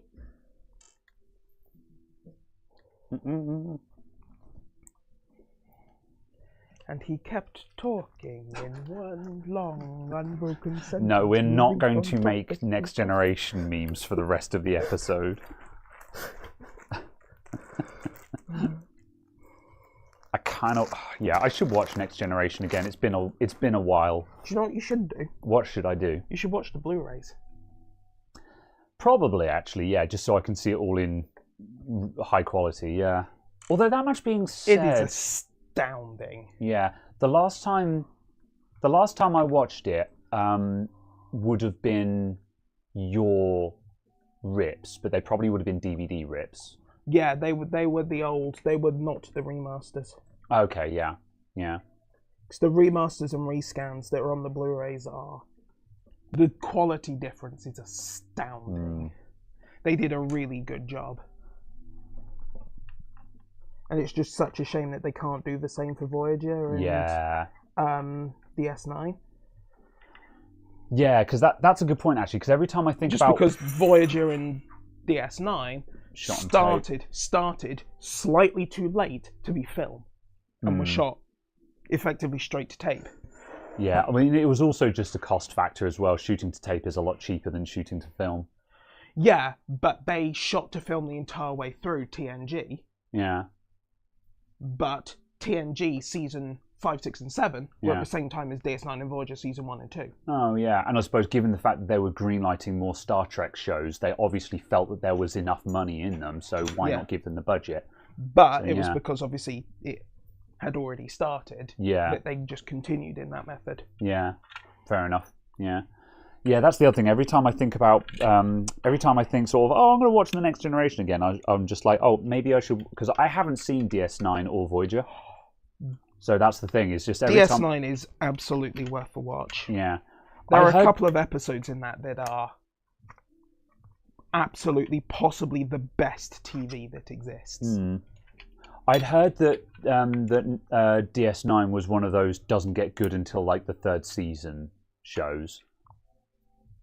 I'm the wrong person to ask. Yeah. Although I feel like you could, say the same. I feel like The Next Generation took a couple of seasons to get going as well. Yeah. There's a couple of notable episodes, but like the first two seasons of The Next Generation, it was doing its own thing. Like the pilot episode demonstrates what they were trying to do with Next Generation, but it's still got a real old Star Trek feel to it. Yeah. whereas the later ones start feeling a lot more modern. Was Red Dwarf good?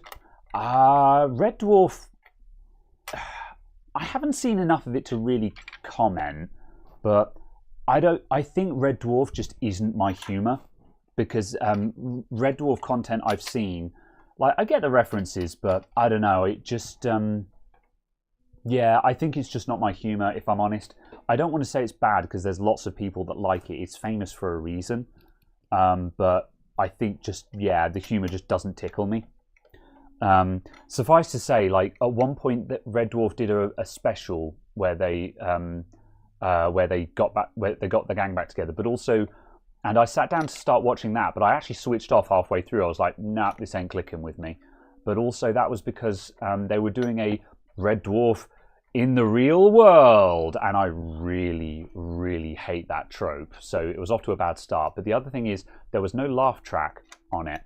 So every time someone made a joke, I was like, was I supposed to laugh there? Was that supposed to be funny? And if there had been a laugh track, I probably would have given it a smile.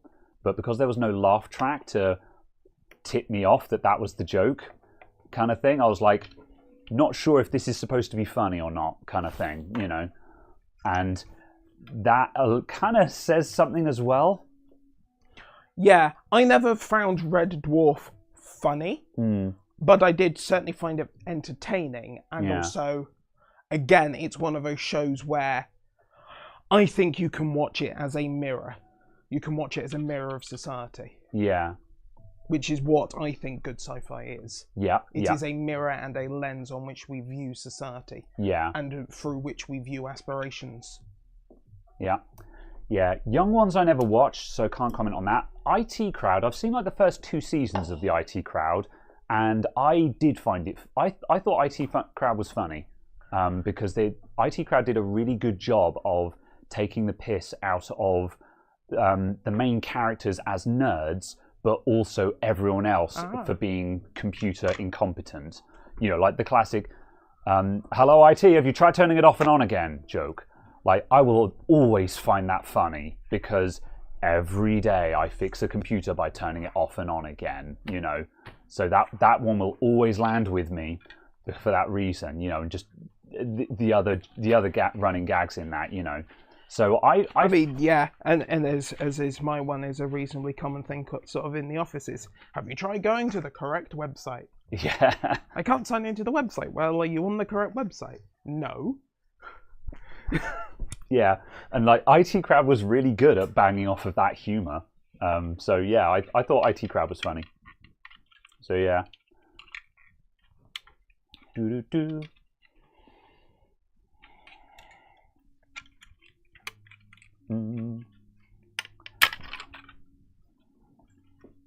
Oh God, feels like half the weight of a cooler is this. Concern. Also, yes, hello, Paul. Why is the front of the heatsink a meat tenderizer? I mean, Arctic know what they're doing. Maybe it reduces turbulence and makes it quieter or something.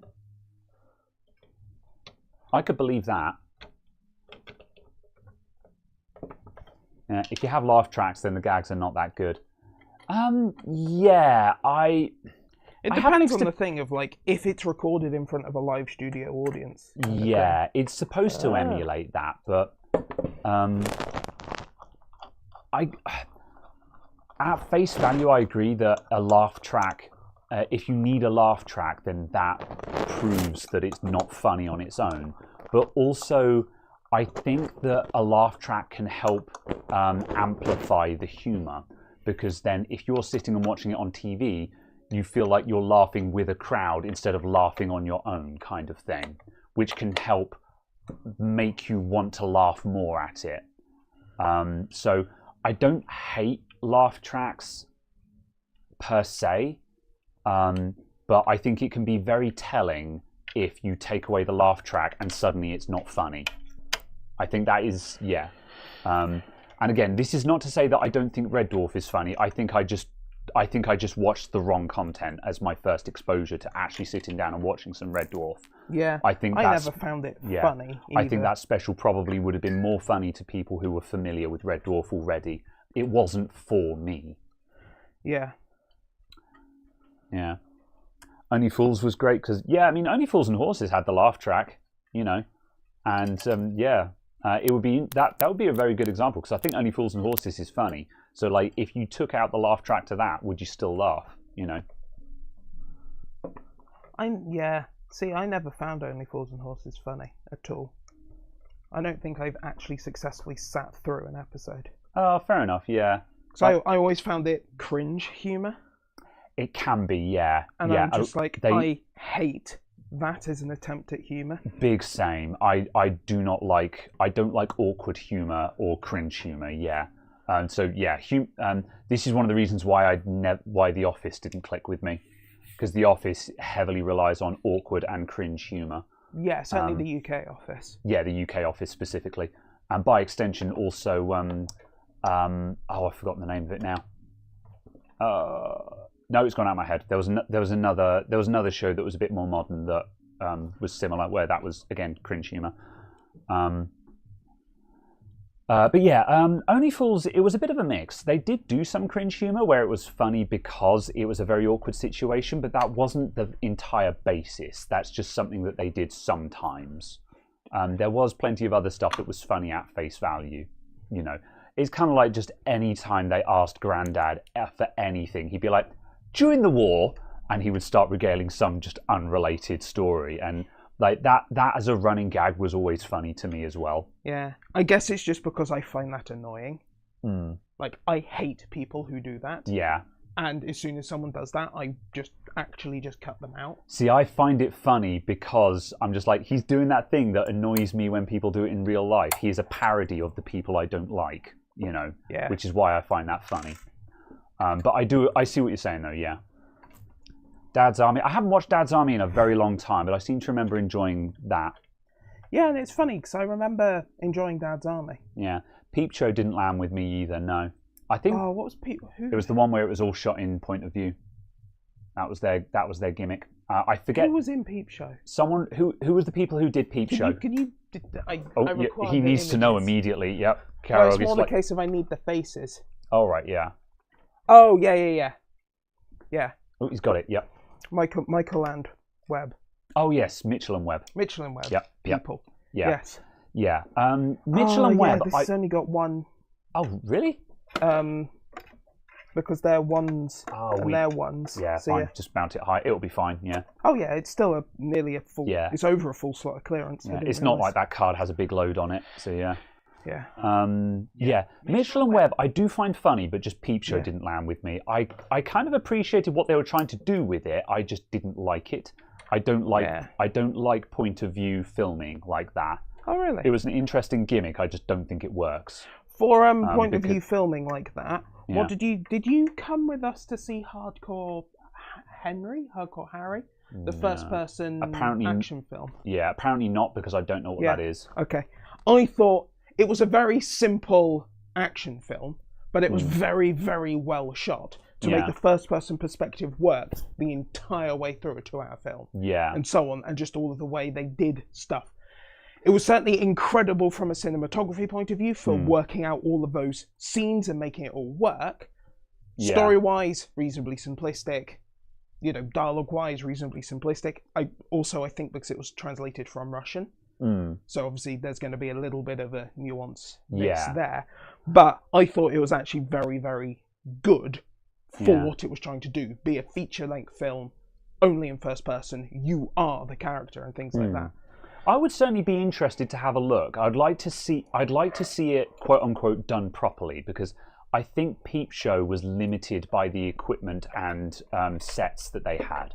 Because the reason why I didn't like Peep Show is the field of view was always too narrow. It was always full frame of someone's head looking directly into the camera lens, kind of thing, which is why I didn't like it. I see.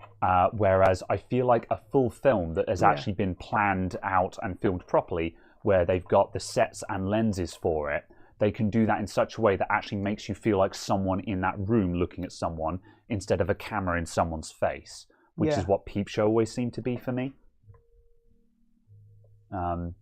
So yeah. Yeah, Blackadder is funny. I haven't seen a lot of it for a very long time, but I really Blackadder is very much humor that lands with me because that's just really dry sarcasm, which is very much my cup of tea. I'm a big fan of dry sarcasm.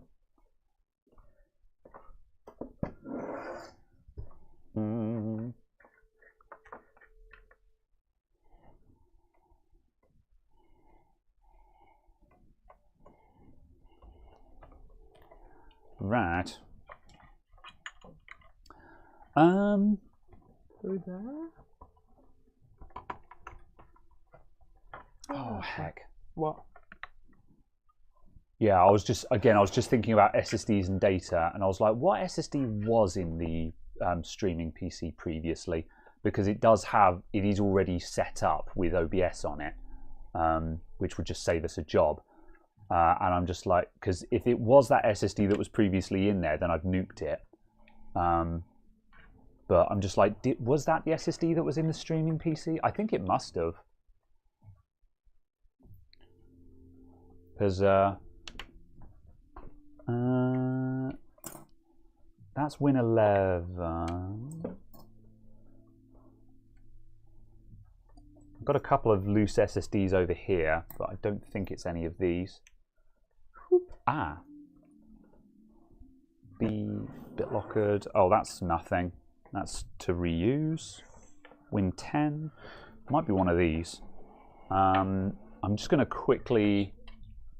yeah, I'm going to quickly fire up this PC and just see what's on these SSDs, because if one of these has the if one of these has the Stream PC image on it, then I'm inclined to snapshot it across to that SSD, just so we don't have to set up OBS from scratch, because we've got most of the stuff dialed in there already. Where is the Animax cable? Oh, it's there. Got it. New CPU installed. I misread that as no CPU installed.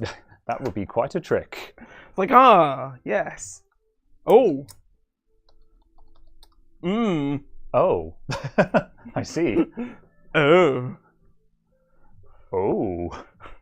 Right, that's no M.2 drive detected. That's problems. What? What's wrong with that? Oh, that's M.2_2. Has it got 2 slots on it? Yes. Oh, okay. It's got 3 slots on it. No, it's got 2 slots on it. That would be quite a trick, yeah. Okay, fine. Yeah, no problem. Ignore me. Ignore me! Right. First, we overclock the RAM.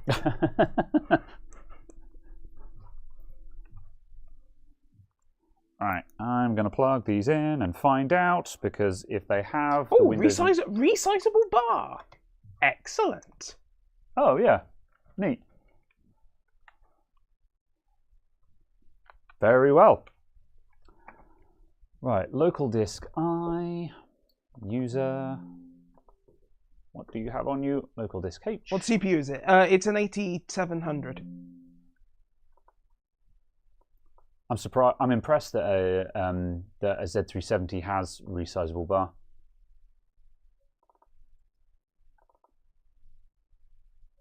Desktop downloads.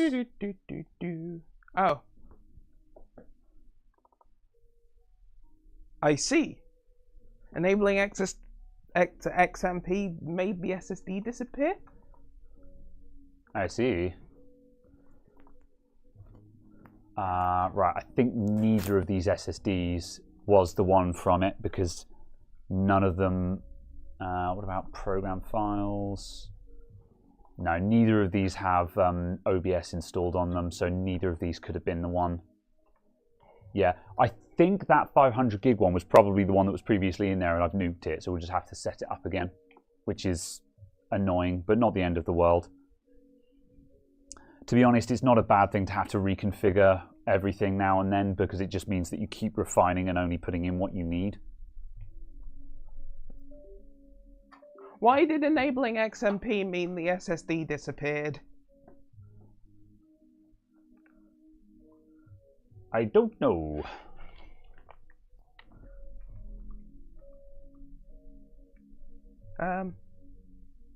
Yes, load optimize defaults. By all accounts, though, you overclocked the RAM and broke it. so the meme holds, you know. What? Right. Why are we building in a frame rather than a case? Because we want to. Yeah. So simply because the old stream PC was on a frame, but then that was only because we were using it because it was what was lying around. But on the flip side, yeah, for a minute you made me doubt myself because I'm just like, why didn't we put this in a case? Because we don't need to use the frame piece, chassis for this. However, on the flip side, I think it's probably useful for the stream PC to be on this frame because it means it's easy to move it about and also just do stuff with it. What? I mean, try turning on XMP again, see if it was a fluke. Right, I'm going to enable resizable bar and not enable okay, yeah. XMP. Yeah, like rebar might interfere with it. I wouldn't know why, but because rebar is changing the way that PTI Express is working. Because disabling CSM? Yes. Yeah, because it disappeared from the boot menu. It might have a CSM install of Windows on it for some reason. It disappeared from bootable devices. Because if I go to the boot menu, should the drive not still exist? Not if it doesn't have a bootable source on it. So actually, we should just slap in a Windows 10 flash drive and just see if it appears there. Is this a Windows 10 flash drive? No, that's 11. We need the Star flash drive. Very well. Which isn't over here.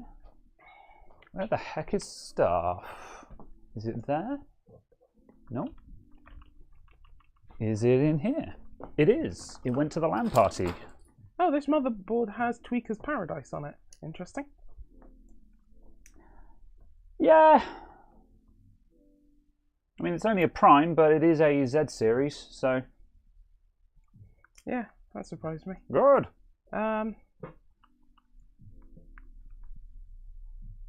Okay.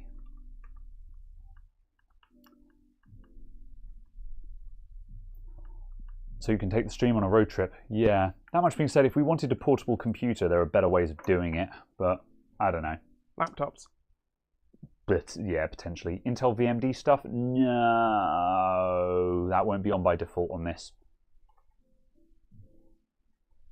Also, isn't VMD like Windows, 12th and 13th gen only? Not necessarily. It's just not called VMD in a lot of BIOSes, but essentially any Intel RAID mode is fundamentally VMD or RST. I forget the technicalities of which one is which, but yeah, fundamentally SI is referring to rapid storage technology group of functionality. You're a group of functionality. Sometimes. So yeah. How often do I update your USB install images? Usually whenever a build update comes out. So yeah. The Windows 10, this is 22H2 we're putting on there. The Windows 11 image needs updating because this is 22H2 as well. This needs updating to 23H2 now. So the drive exists. Yeah, there we go. Data. Yeah, it's not bootable because it's got data on it. Yeah, that's got game stuff. So yeah, just nuke it. Okay, so this doesn't have the Windows install that we were looking for. No. It has been. Okay. Yeah, if it did have it on there, I nuked it at the LAN party to put my data on it. Okay. Because obviously at the time it didn't occur to me that I probably wanted to preserve that Windows install, although it didn't have anything much on there anyway. No, it's not a big fine. loss, but it's just it just means because the OBS profiles on the YouTube rig, we haven't tweaked those for AV1 and stuff like that, so that'll need to be done again. Although To be honest, I was going to say we're not going to copy the profiles over anyway, are we? Well, we may as well have used the previous profiles that we were using, but yeah, but we won't copy the profiles from the YouTube rig, no, because they're not up to date enough to be worth copying. Yes. Yeah. Let's see. Paul says, got that Series X dropped off today. Now waiting for the new HDMI ports. Yeah. As I say, the Series X, it's not that difficult. It's just the motherboard is like an anchor. And yeah, as we mentioned in DMs, I think you won't have that much issue with it just simply because you've got a bigger hot air station than I do. I was working on I did a PS5 this week. I didn't record it because I wanted to focus on learning the console, not making a video. Yeah. And just getting it gone. Yeah. So yeah, and I did the PS5. That went like a charm. I also heated from the back of the board instead of the top of the port, and that also worked a charm. In a surprise to no one. As in like through here? Yeah, that's right. To then take that off? Yeah, that's right. Because like loads of people have been saying heat from the back kind of thing, and I've been aware that that's a strategy, but the reason why I never do that is the first time I tried to do a PS4, I tore a load of traces because when the port eventually came out, the data pins weren't flowing. I'm not quite sure how I managed to have the anchors flowing without the data pins flowing, but somehow I was in that situation. So that's why why I don't like heating from the back, because I feel like the data pins won't come away and I'll tear up the traces. However, and so that's always made me frightened of heating from the back. But I think the time when that happened to me, I just must have done something wrong. And also that would have been with my old hot air station, which absolutely doesn't have the grunt for HDMI ports. What did you have before that? The WEP. So the was it the knee and handle one? Yeah, that's right. Oh, you went from the in-handle to that? Yeah, that's right. Oh, I see. Yeah. I thought you went from the in-handle one to one of them to that one. No. No, okay. I went from the WEP 2-in-1, which was a blower in handle. Yeah. It was a 700 watt station, but it was still a in-handle one. Yeah. And I say it was 700 watts because I measured it at the wall, and the station pulled 700 watts when heating. You know. Yeah. But again, the blower in handle ones, the fan in the handle just can't blow the heat out of it in a efficient manner. Yeah. But yeah, now I'm running a quick. That is just a different world. And that quick is 650 watts, which is just and the 650 watts is just not enough for modern consoles. And yeah, the PS5, it did put up a fight, but using strategy, I was able to get through it basically. Yeah. So yeah, as I say, I do need a bigger hot air station, but good technique will get you through. So yes. Have you considered having a permanent overhead video recording? Yeah, like I do need to, even if it's a repair where I don't intend to make a video or I don't have confidence, I should still just have an overhead recording happening, because then if I end up with something that is actually workable, I could voice over it afterwards.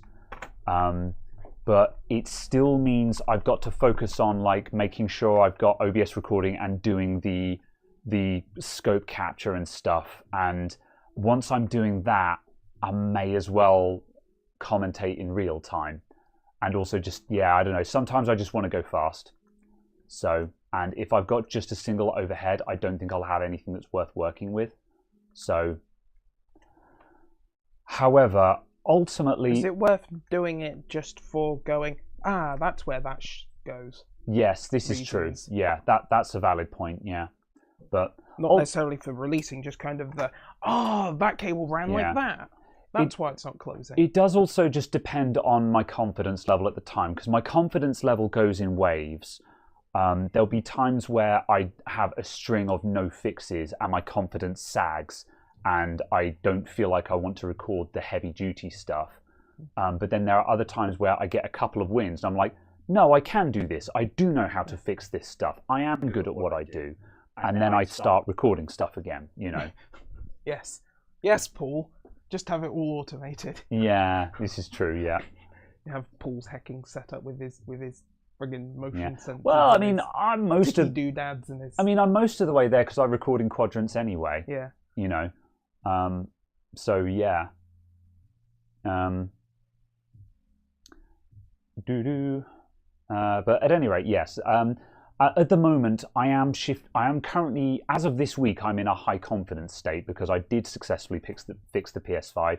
That worked like a charm. And one of the ones that had damaged my confidence was a PS4 that came back in under warranty. And I thought I'd botched that one, but it turned out I had a bad HDMI cable on one of my monitors, which was causing intermittent snow on the screen, which I thought was me just having baked the PS4's motherboard.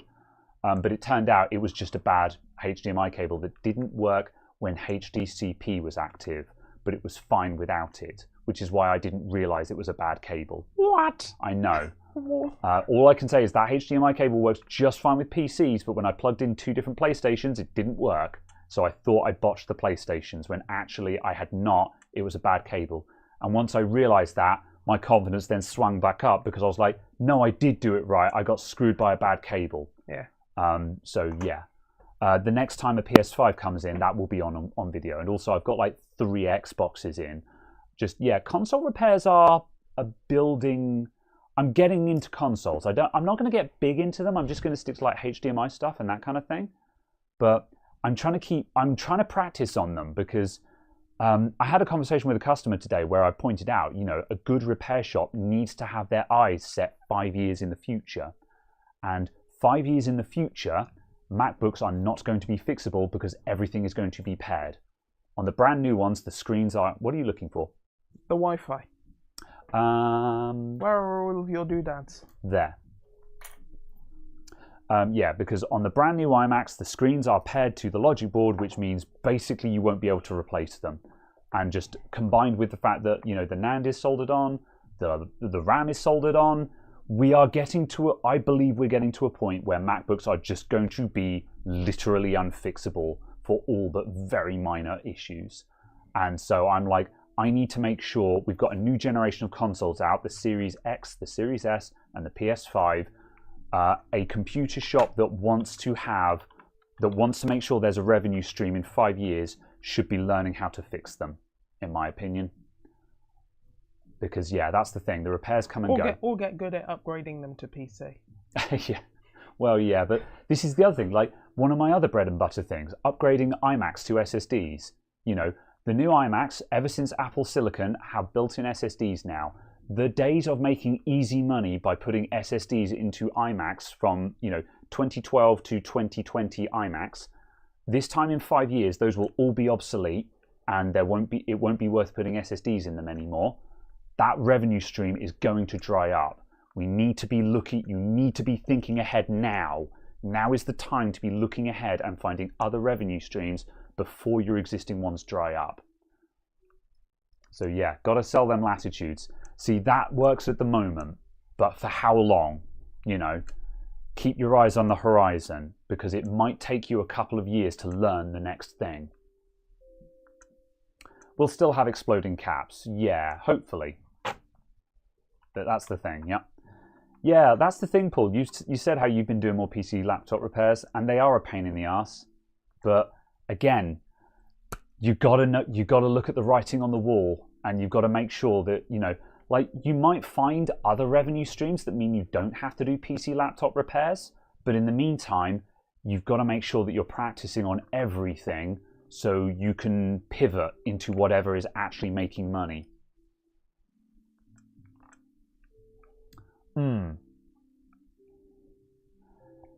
you fear that the next generation consoles will go the Apple route?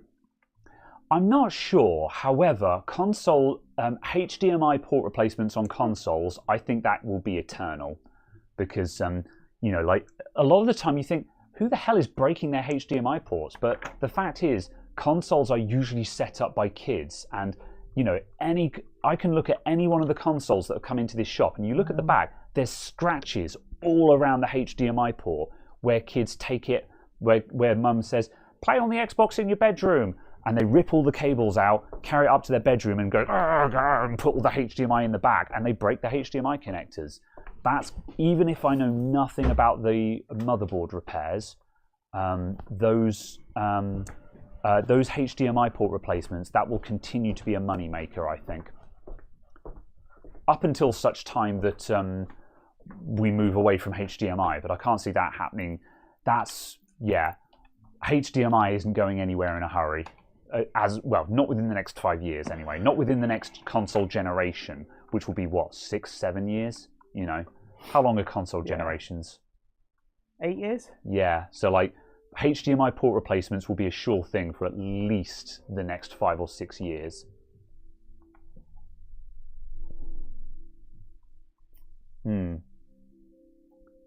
Graham should have been a CEO.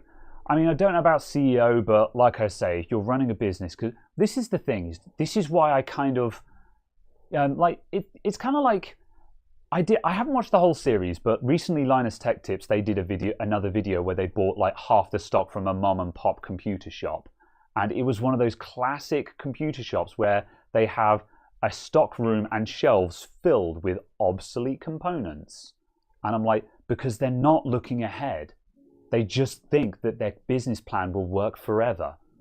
And it's like I've been in this game for 15 years, and there's always going to be someone that's just like, well, I've been doing it for 20 years. I've been doing it for 25 years. Sure. However, I've been doing it for over a decade, and that means I know a thing or two about running a local computer shop. And in that time, stuff has changed. 10 years ago, I was doing virus removal. I never do virus removal now. Yeah. It just doesn't happen. No one gets viruses. Sure, they pop up once in a blue moon, but compared to half or most of your ticket list being virus removal on Windows XP, how many tickets do you have in your shop that have viruses? Well, half of the ticket list was virus removal on Windows 7. Sure, Still, yeah. For me. But even then, just Windows 10 onwards, because Defender is built in, it's just a non-issue now. Yeah. People have moved on. The scammers have moved on. You call people up and you ask for money now. You know, so that's the thing, is just, you know, that's demonstrable as a revenue stream that has dried up. And like, we're still doing lots of SSD retrofits, but at some point all computers are going to have SSDs as standard. Like, it's already happening. It just takes like 5 years to trickle down. You know, new computers for the past 3 or 4 years might have an SSD, but new computers within the past 1 year, 2 years, 99% likely to have an SSD in it. And that means that, like, with the exception of some of the crap things that come out with a shitty dual-core Celeron and 4 gigs of RAM, most new computers now, the minimum standard of hardware is at a point where you almost don't need to service them because they have enough horsepower to just brute force most of the stuff that customers run into. We don't have to suffer the hard drive slowdown anymore. So this begs the question, you know, how long will servicing be necessary for? All the stuff that we consider normal on a service to make the computer faster, how long is that sustainable for? Forever. Well, because McAfee still slows down the machine. I guess. Norton still slows down the machine. Yeah. It doesn't matter if you've got a friggin' 5600X, it still slows the machine down. Yeah. And what are you kind of going to say? Oh no, your 5600X actually isn't fast enough? Yeah. I don't know. I feel like I feel firmware updates. My service checklist I feel is a lot. This is an Intel motherboard. This is the first time this card will have done a firmware update. Ah. Because it can't do firmware updates on AMD motherboards. Oh, I see. Interesting. Yeah.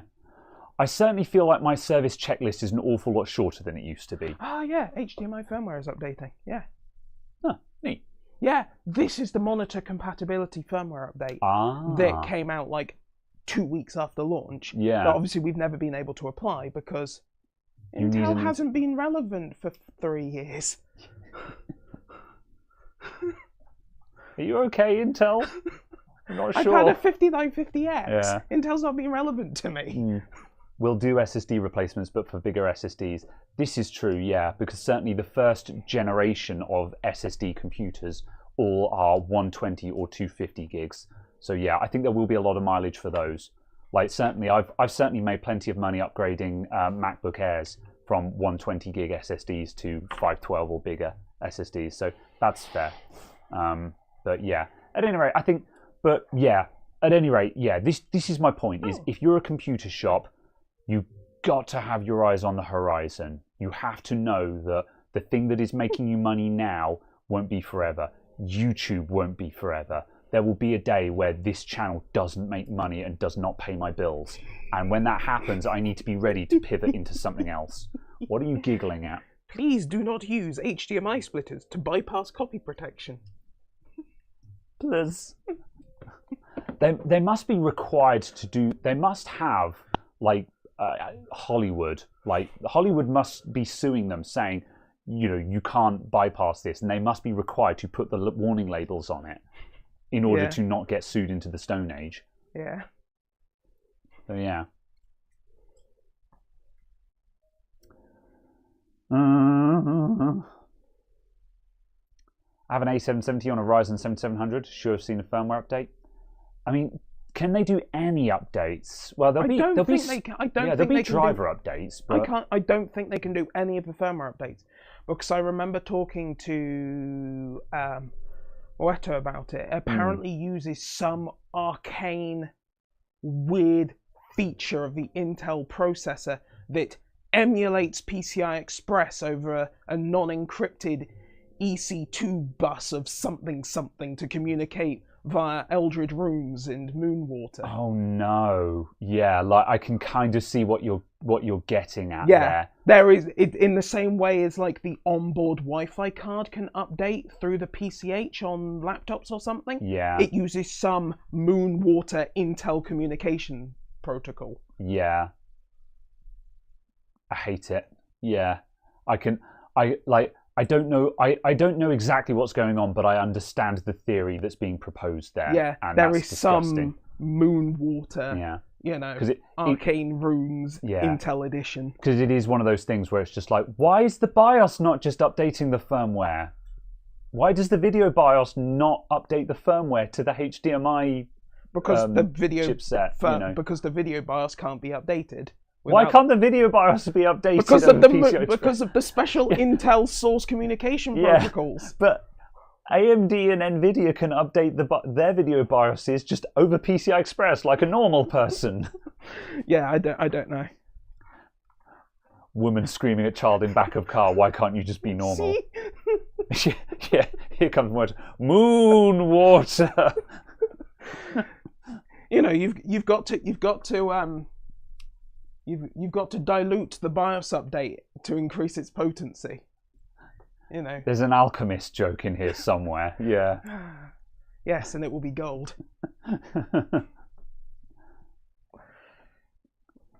The firmware update is taking longer than expected to complete. in before it's just bricked the A770 and we have to try and do a BIOS flash on it. Intel, please. You're a multi-billion-dollar company. I know that making a GPU is hard, but the weird thing is but the way in which it fails seems to be the ways that should not be hard. That's what I find so odd about. What I find so odd about Arc is that it fails on the things that should be easy, not on the things that are difficult. Like, performance is difficult. I understand it not having performance, but like just spitting out a picture over HDMI, why are you failing on that? Why is that difficult? You've been doing this with onboard GPU, onboard integrated graphics cards for years. Why is that the bit that is difficult? There's probably a reason for this, and I'm sure that an Arc architect could probably explain it to me. But at face value, architect. Oh, but yeah, I don't know. Right, it got through it. It has succeeded. So yes. Good. Close. Right, fine. Rub snake oil on the BIOS chip. Yes. But it has to be special Intel branded snake oil. Yeah. Now, Monetization says, "Oh, I massively failed at reballing T2. Sad, unfortunate." What are the cameras? They're Instalink. Yes. Insta360 Link. I keep calling them Instalink 360s. How is Insta360 link? Software. There you go. Yeah. And yes, we do want that software, yeah. I knew. God, don't want any of this. Insta360 link. There you go. Oh, Bing, where the entire first page is useless adverts instead of results. No, I think it was mostly the Insta360 website was vomiting everything but the product we actually wanted. I see. It was like Insta360 X. We should back up the BIOS of the A770. You don't see one? Someone must have it. I find it hard to. Doubt it. Really? Yeah, probably because no one cares. Oh. I do care. I don't know if I'm going to bother to do a BIOS update. I mean, you can do it if you can be bothered, but, you know, however, I think... It's also the case of possibly because there's no specific software for it and because of special Intel-ness, you'd probably have to chip off board it. Oh, okay. I take it GPU-Z can't rip it. I don't know. By the fact that you can't update it in a normal fashion. Yeah. I don't know. I mean, I'll grab the... Let's find out. I'll grab the toolkit SSD and we'll just... I will grab the newest version of GPU-Z. Oh, yeah, that's a good idea, actually, yeah, because my toolkit is probably 10,000 days out of date. Yeah, we'll see if GPU-Z can dump the BIOS. Launch the controller. Yeah. I don't really fancy taking this thing to bits to dump the BIOS manually unless you think that would be interesting and desire to do it. But yeah. Are you? Sure. Okay. Oh good. God. Done. Thanks. Dear software designers, if you ever do a tour of the software after installation, please have a skip go away option. So for people who actually already know how to use the software, we don't have to go through all of the tour again. Oh, we can get a special ASUS version. 4 a.m. off to sleep. Be gone, Paul Daniels. Oh my God, why are you here? I know. Be well. Sleep. Yeah. You fool.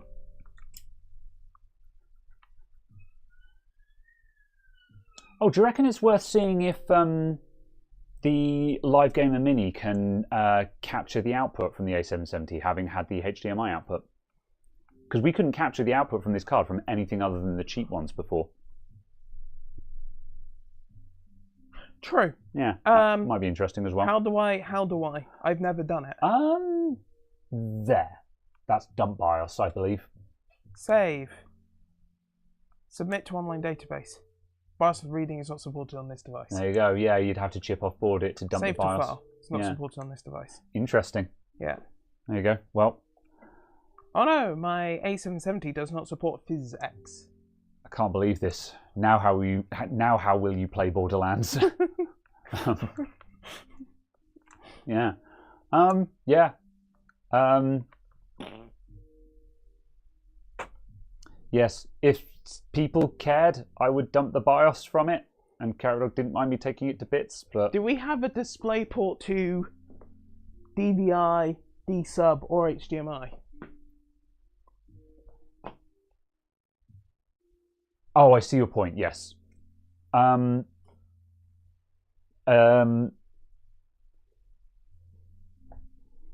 but we can just pass through. But if it doesn't work... Then we won't get a picture and we'll know that it still doesn't work. But we won't know if that's just because the pass-through doesn't work. Well, that would still give us an answer. Okay. Yeah. Yeah. But the question you asked was, does the capture work? That was my only... Either or. Just, yeah, if we should be able to... we should be able to plug this. We should be able to plug. We should be able to pass HDMI through this, capturing it in the process, and get a picture on the recording computer and the monitor. If any of that doesn't work, then it still is fucky, basically. Okay. I don't really care the specifics of what part of it doesn't work. It's just the fact of that chain of setup doesn't work. Then it's still very crappy. well. So. I will. Alright, I need a USB cable for this as well. That one will probably do the job. I need some new USB micro cables, but I don't want to buy micro cables. There's a USB port. Boop. And boop. In before we get a HTTP warning message. Right. Yeah, I'm going to do that. This is the monitor. That's input to the card. I also initially thought you were asking if I could capture with the capture card that was in the computer. Oh, I see. And I was just like, sure, but either way, I just desire an output. Yes, theoretically that would be possible, but also it's needlessly complicated. Yeah. Right, so... Okay, we've got output to the monitor. That's a good start. Yes, if I remember correctly, we always had output to the monitor. Okay, but we didn't have capture that was weird or something that. I thought it was the other way around, but yeah, let's see. I'm going to switch to capture with face cam and see what happens. Sure. Oh, okay. That's the face cam for the bench. We don't need that. Oh, why can I not custom resolution? That's HDMI. Right. Live Gamer HD2, activate. Service. I do not wish to... Sure. Yes. No. Oh, Live Gamer Mini is what we need. Cancel. Be gone. Just let me do what I want to do. There we go. Go. Blammo. There we go. Yep, capture does work. So capture with face cam. I'm just gonna HDMI Live Game. Let's do that and do. Oh. That. Oh, did you suddenly go light mode? Yeah. Yeah, I was just flicking through all of the themes because I've not actually even looked at what they are. Yeah, there we go. So yeah, that firmware update definitely seems to have done something, because I definitely know that this card hated being captured when we were testing it. And I think the only thing that we had working was like the cheap Chinese capture cards. So yeah. So yes, cool. That's right. Yeah, yeah.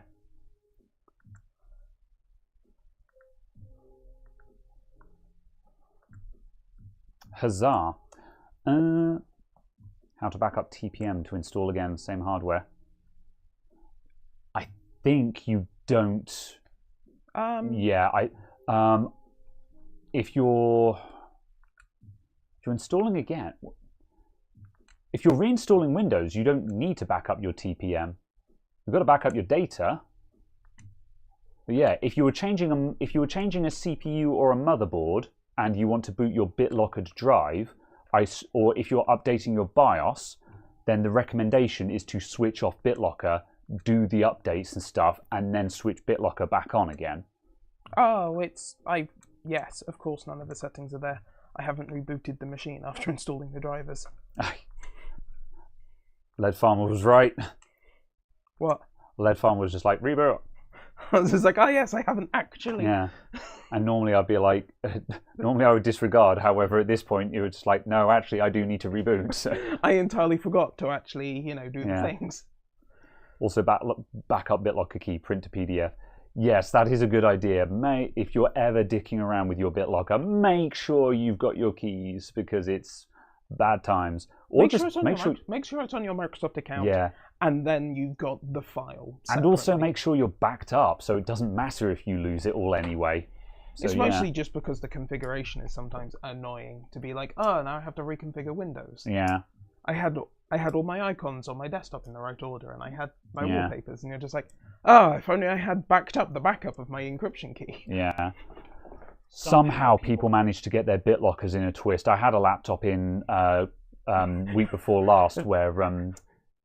What, are you trying to imagine what that's a euphemism for? No. I was just imagining getting your BitLockers in a twist, like getting your knickers in a twist. Yeah.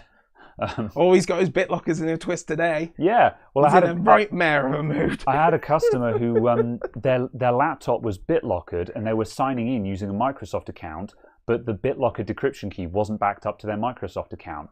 And I'm like, how did you get it into that configuration? Suffice to say, he lost all of his data. because it was encrypted. He didn't know the password. He was logging in with a Microsoft account. However, when we logged into his Microsoft account on another computer, there were no keys backed up to that account. Could you not just reset the password on the account? No, because the laptop was busted in such a way that Windows would not log in. So even if we'd reset the problem was not that he'd forgotten his password. The problem is that the Windows login was not functional. So we needed to reinstall Windows or otherwise back up the drive. However, we did not have the BitLocker recovery key. It was not backed up to his account. But I did know that he was signing in with a Microsoft account. So and putting that drive in another computer and then signing into that Microsoft account on that computer wouldn't work either. Oh, that might have been a solution, actually. I would be surprised if that had worked, because it would be like, no, this is a different computer, even if it's the same drive. But no, you'd still be able to sign in with the password, though, I think, yeah. Sorry, I meant you have a drive, you boot into Windows, you install it as a secondary data drive. Yeah. And you sign in with the same user account. Would that work? No, because you don't have the decryption keys. Yeah. That's why it worked previously for me, because I had the encryption key saved in the Microsoft account. It was the same Microsoft account, even though it was a different computer, and it could just re-download the recovery key. Yes. Yeah. Yes, that's how that would work. Yeah. And it can obviously just download the recovery key, decrypt the drive. Yeah. Open it. Yeah. For that to work, Yeah. Fundamentally, it boils back down to the same problem: was that the recovery key was not stored in the Microsoft account. Yeah. And again, when you switch on BitLocker, the whole wizard to do that steps you through signing in with your Microsoft account, turning it on, backing up, or printing out the recovery keys. It forces you to print it. Yeah. It will not let you go next until you print it, Yeah. or save the backup file to a device that isn't the hard drive. So the only other way it could have been done was if it had all been done via command line, and there's no way you can do that by accident as a layman. Yeah. Or if you did, and then you managed to lose all of your stuff, well, you still deserve to lose your data because you're an idiot and you did everything with the safeties turned off. Yeah. You know, but he'd somehow gotten into that state. You know. Yeah. Yeah, as I says, you'd need the key. Yeah. Yeah. That's what I was thinking. Stream. Oh, this PC is so slow. God, 8th gen is slow.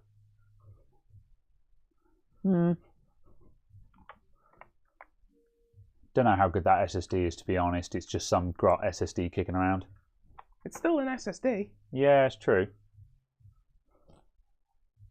I'm just comparing this to my Surface Book, which is 8th gen as well.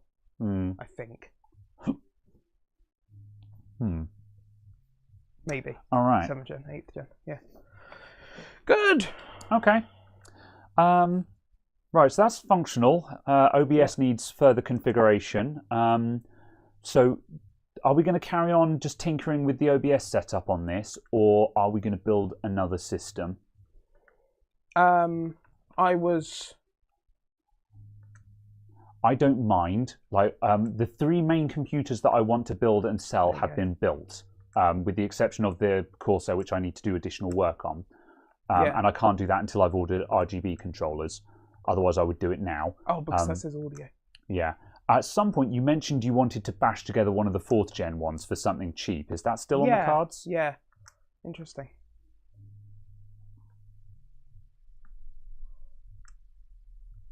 Why is AV1 not there? Good question. Well presented.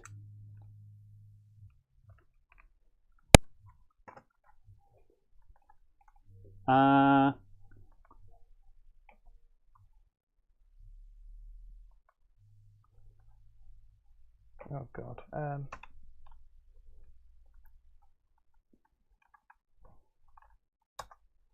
We didn't do anything special last time. AV1 was just an option, wasn't it? Yeah. Oh, there you go. There's a list of encoders. Yeah. There's the full list of encoders. I feel like you shouldn't need to be on custom for this, though. Yeah. Odd. We're missing something. And also, yeah, it's November, merch reminder. Doing it this weekend, Si. Yeah. Are you still on my cider? Possibly. I haven't had any. No, none of the. Let's see. We've got a couple on the go at the moment. There's little bits of leftovers of everything lying around. We need to finish up the Hogan's. That's been open for too long, I think. Oh, will it only show me the streaming options for the streaming service I'm selected?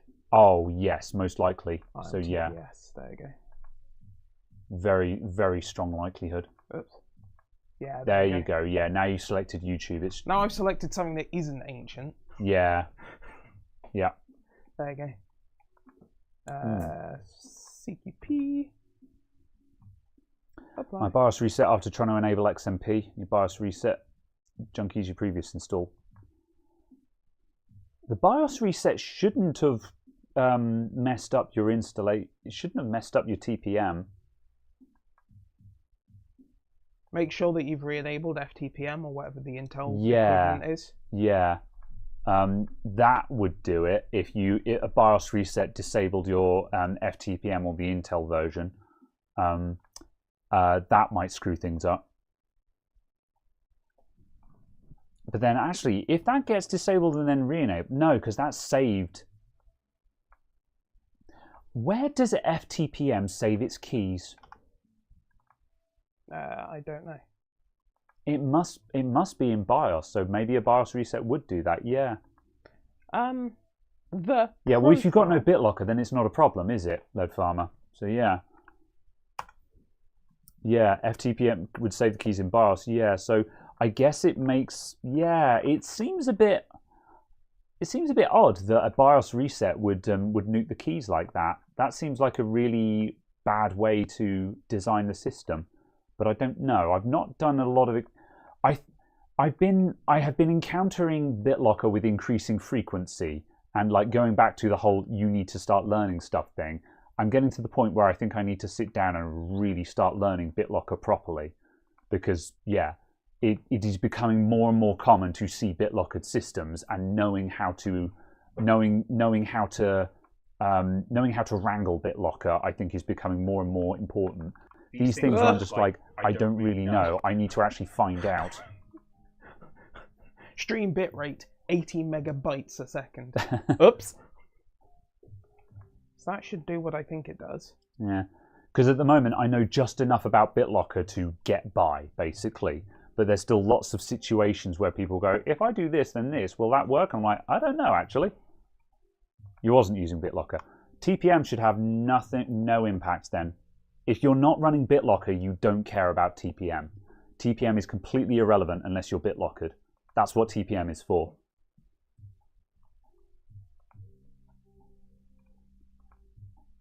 Yeah, the purpose of TPM is to store your BitLocker decryption key.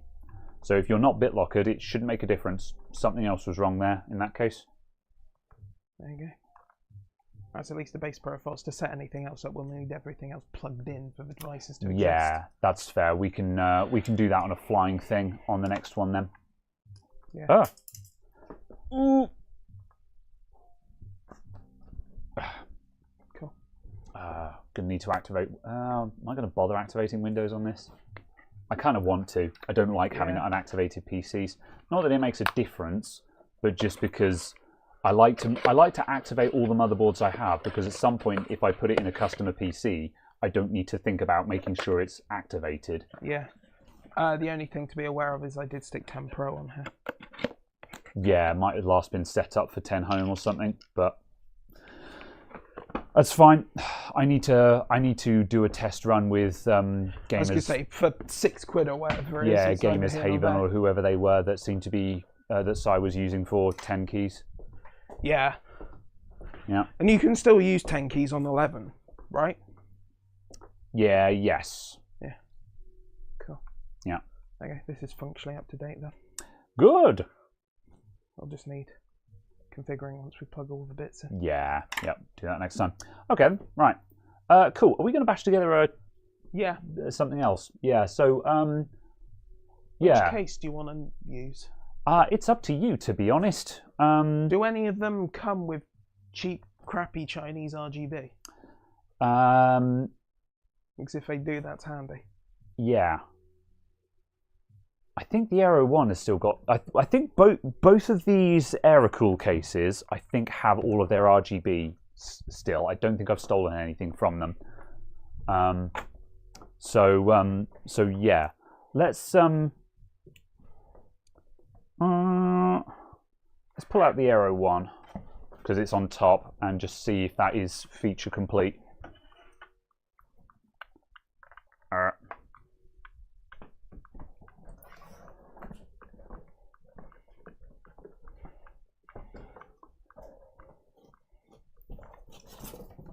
Whoop.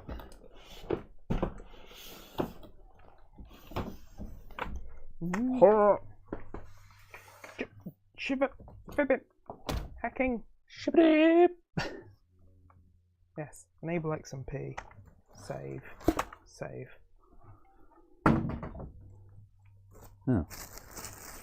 Massive wad of dust that got saved with this PC. There we go. Oh. Ah. Whoop. There you go. That's all good to go. Okay.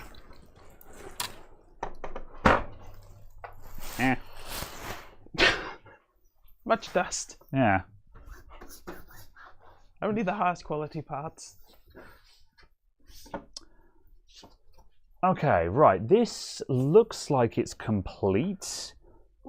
Is the RGB controller there for the fans is the question. The fans are all present, so that's a good start. I don't think I stole parts from these. Yeah, no, the RGB hub is there as well. Yeah, this thing is complete. So yeah, if you want to bash together a cheap if you want to bash together a cheap gaming rig for this. Yeah, sweet. So yeah. Good. Well, I'll take the side panels off in that case. So, right now we just want to find the nicest of the 4th gen stuff. Oh my god! Please don't hold it like that again. That was terrifying to watch. What?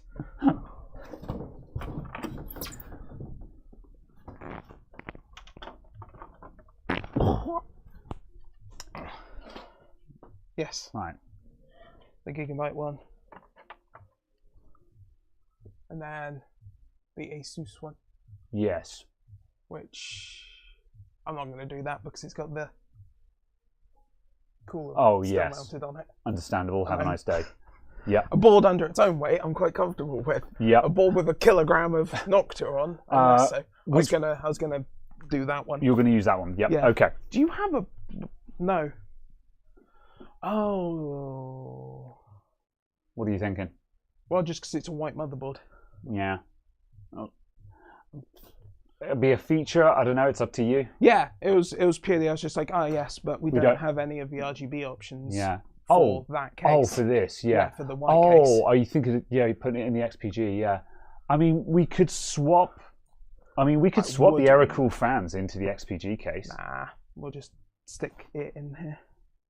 Yeah, because it seems a shame not to put that motherboard in this case. But it's also a case of like I don't have a white power supply. I don't have a white graphics card. It's true. It's not going to be a white build anyway. So yeah.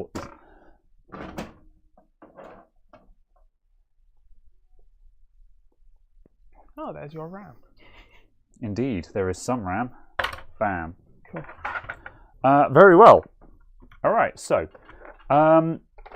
objective. This PC, this one isn't going to be on sale, I don't think. Was this a favour for a friend or something? Yeah. Yeah. Caradog wanted to bash together a cheap gaming PC for a friend. So basically, we're just minimum viable thing we've got out of the cheapest stuff we've got. This is getting given away basically. So yeah, we're using anything we've got that's basically not worth anything. Whoop.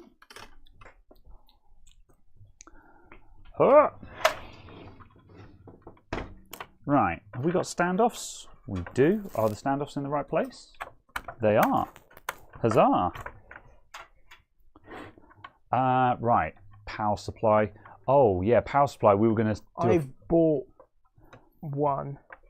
So. Oh, okay, yeah. I was going to say, failing that, we've also got this CX500, which needs a fan swap.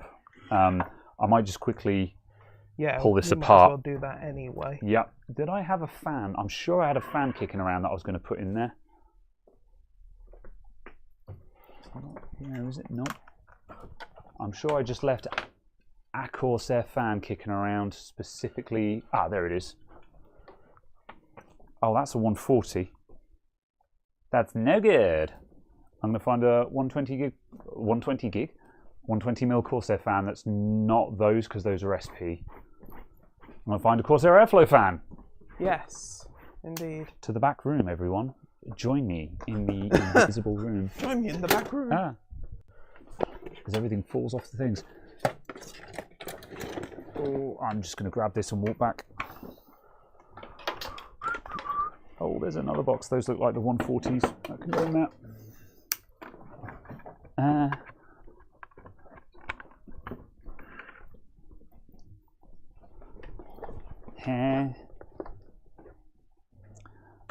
Miserable weather. Still went out and about anyway. Yeah, mood. Thankfully, I don't have many places to go, so it's not been too much of an issue. I've certainly gotten wet walking to and from work a couple of times this week, though. That's Corsair. That's PWM. Let's see if I've got any 3-pinners, because it's a bit of a waste to put a PWM fan in there.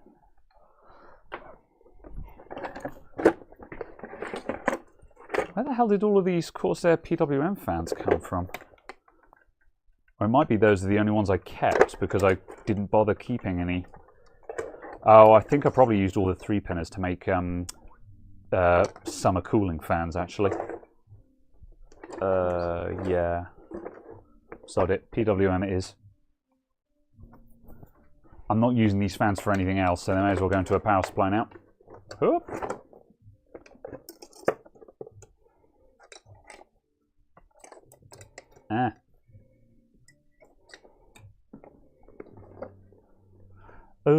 Right, fans down there.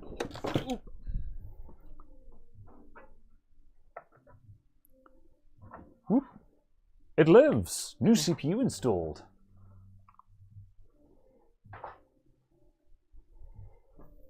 Right. Oh, CPU temperature 88C. Ooh, toasty. What happened? Oh, this hasn't got a dodgy delidded CPU and 3D printed thing in it, has it? Probably. Yeah. We probably left it on there to see how well it would do. I was looking for. It has a XMP timing for this round. That's good. Big yellow screwdriver has gone walkabout again somehow. Oh, good! It posted. Good. Whoop. That RAM is not completely cactus. Good. Oh dear. What?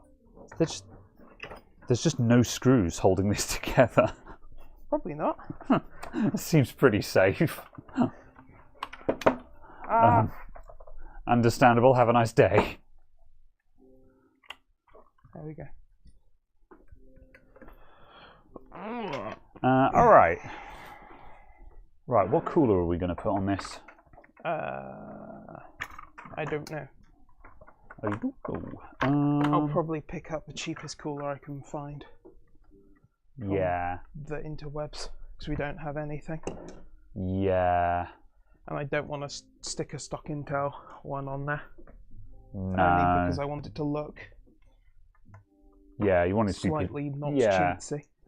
Want it to be sort of vaguely presentable. Yeah. I need to buy like just 5 small tower coolers. Yeah, just the like 4 hours and stuff. Okay, fine. We can build everything else up on about it at least. Right. Nope, that is very much too small. The weird Noctua with the weirdly slimline fan blades. It's odd. It should be a AF25. It's an S12A, apparently. So, if you've got a power supply that needs a new fan because the fan bearing is shot or something like that, the fan headers in these things will always be 2-pin. However, that's just a 12 volt and ground. So what you can do is you can rip off the plastic surround to those 2 pins and just plug the 12 volt and ground of a 3 or 4 pin fan connector onto it. Kinda janky.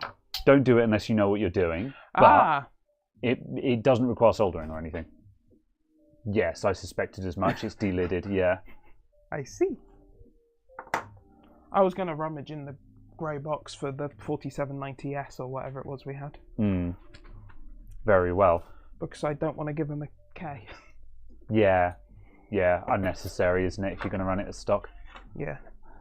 Cool. Am I still using BitLocker? No, I don't BitLocker my stuff just because I don't have anything that needs to be BitLockered.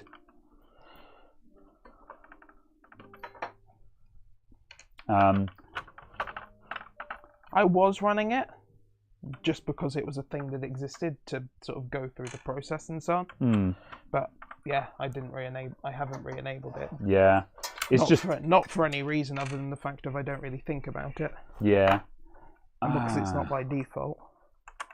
I don't have a fan grill for this. Do we really care? It's going to be mounted with a vent. Like it's going to have a vent or a vent on either side of it anyway. So yeah, it's not going to be possible to stick a finger into the fan. So yeah, nicht Finger gepoken. Indeed. I require a standard ILM. Oh yeah. Oh, was that what you were looking for? Yes. Where was that? In plain sight. It was underneath the. It was underneath the bag. Oh no! I walked over there and put that down on the very. Oh no! Whatever. Oops. And my fingers think of drop screws. Well, a fan grill isn't going to stop a drop screw either, so.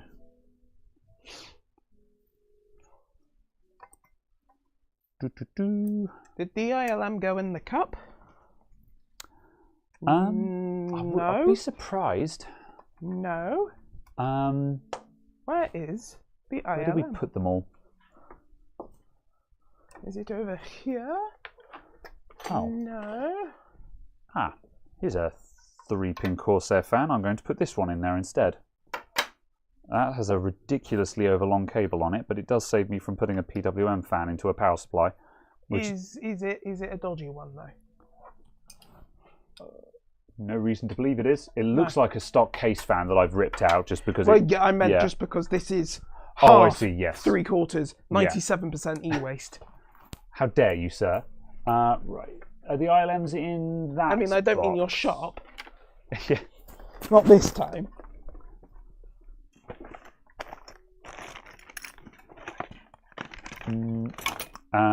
Where else might the ILMs be? In the water cooling box, perhaps. I thought that was the water cooling box. Oh, do you mean the actual water cooling box? The other water cooling box. The custom cooling box. The box for the custom water cooling, yeah.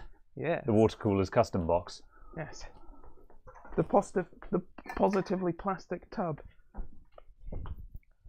Whoop.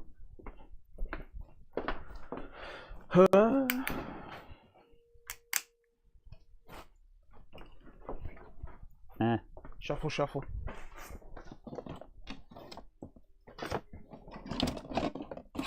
Okay, right. Screws into fan. I'm going to quickly wander over here and just see if there are some ILMs lying around in other places. Are they over here?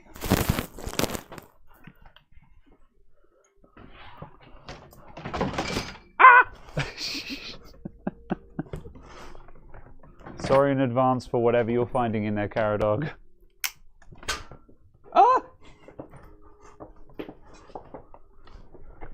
You've emerged. I thought I'd just bring the box because it wasn't immediately apparent.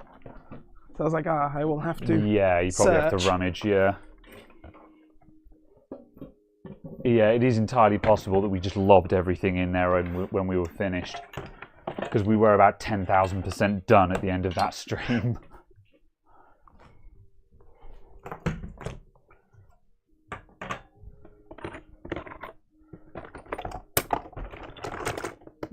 Tubes. Oh, yes, we need to order more tubes, don't we? Oh, yeah, I'd forgotten about that. Yeah. Yep, we need to not forget about that, otherwise the time will come around where we actually want them and we won't have them. Oh, I've got it in my head that I've seen them somewhere.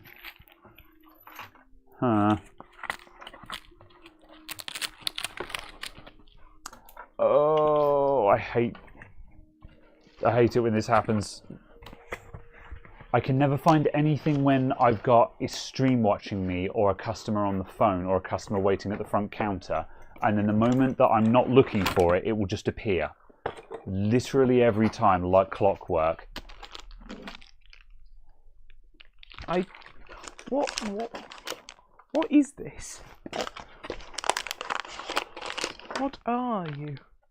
What are these? It's a set of screws. I see. An anti-static bag with a frame. With a ring of metal. Dunno. And the top of what looks like a DCC pump. Just okay. Right. I need pliers. Where are those pliers? Oh, there they are. Freeze mod professional water cooling. CPU cooling block, VGA cooling block, pump, radiator, water tank, water cooling parts. Professional.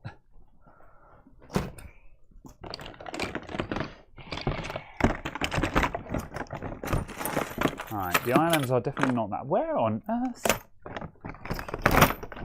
I guess the other question is how many of them are we looking for? We could... At least one. Yeah. Can we steal the one from that crap H series one, or will that be different? Probably. You can probably just steal that one. Yeah. Oh wait, no, that H series motherboard is 4th gen as well, isn't it? Or 3rd gen or something, isn't it? Yeah. But either way, it'll probably fit. I'm stepping around. I'm going around. There we go.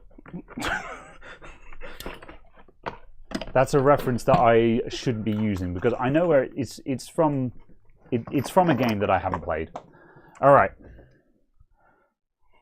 Bam. Ugh. Oh, I need to get past again because I need to get the multimeter to see what the pinout on this thing is. Entertainment, everyone. It's just Cowdog and I just walking around muttering about not being able to find anything. Why can I never find anything in this bloody shop? Okay, right hand pin is ground, left hand pin is 12. Ah, there's a CPU cooler there. Possibly, but do you have any fittings for it is the question. 3-pin. It's a big Arctic one. Pin out. Same question. Alright, center. It has bits on the bottom. Yes, it does have cool.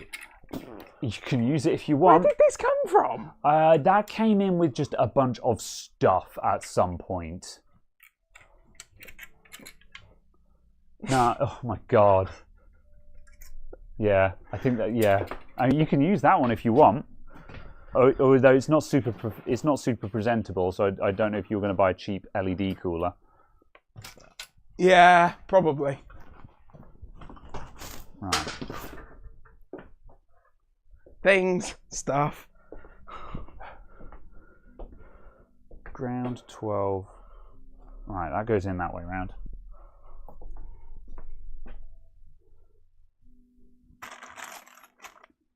I'll just bend that. Why do you have a tiny little mouse? Oh, it came free. Pass me that mouse. I need to show the people. What is this? It came as a free gift with something. What is this? It's a travel mouse, everyone.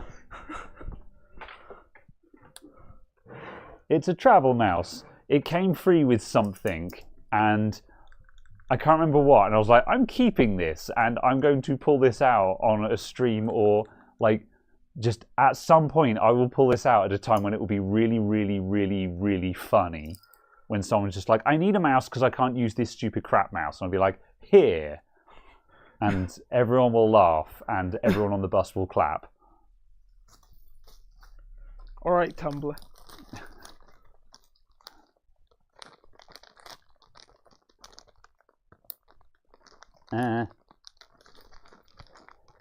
Discovery Channel Adamant IT Edition. Yes. This is just fly on the wall things. Every now and then people complain in the comments of the VODs, like, this was boring kind of thing. And I'm like, yeah, there was, yeah. All right, so this, now I've put this fan in and I've bodged it onto the pins. I'm just going to cram the wire in there. Doesn't really matter as long as it doesn't clip into the fan. Here is some 2400 megahertz RAM. DDR4 edition. Oh, where did that materialize from? Over there, where the DDR4 RAM lives. I see. In your DDR4 RAM-ery. Right.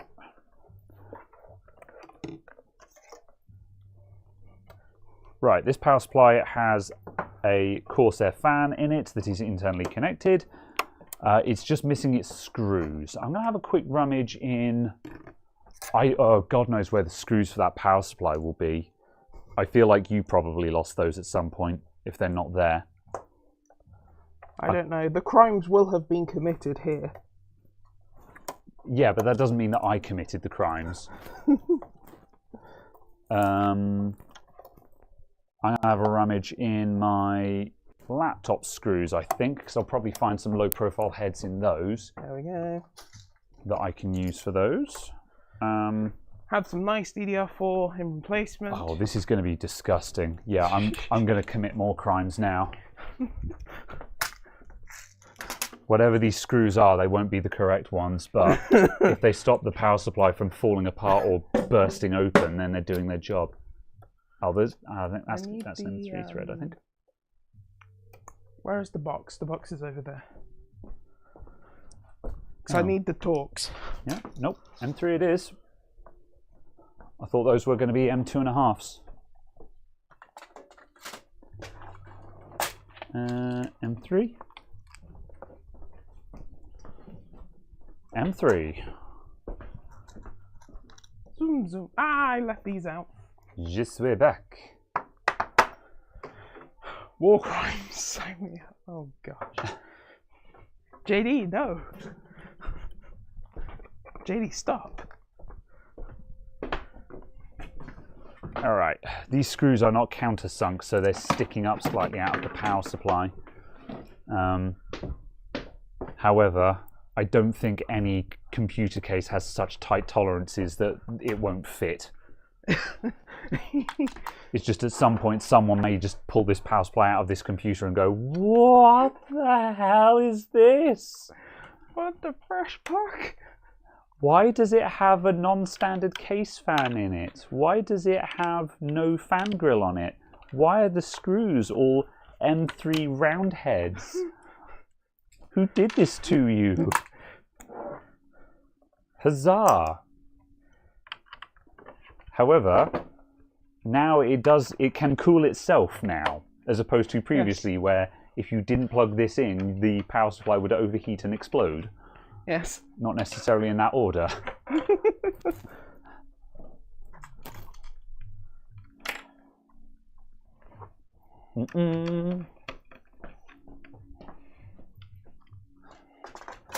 What happened to the chocolate? I desire more. Oh, I put it behind us. Yep. It's probably... Oop. Good. All right. So, Caradog is... Oh, that didn't actually help. I moved that out of the way so people could see what they were doing, but they still can't because you've got Corsair Platinums in there. The only minor problem is I have no idea what CPU this is. It was a 4770K. Because I saw it when it posted. Okay. I was going to say, because I don't know if it's the 4770 or the 4790. Yeah, it was a 4770. Good. Oop. No top cam. Not at the moment.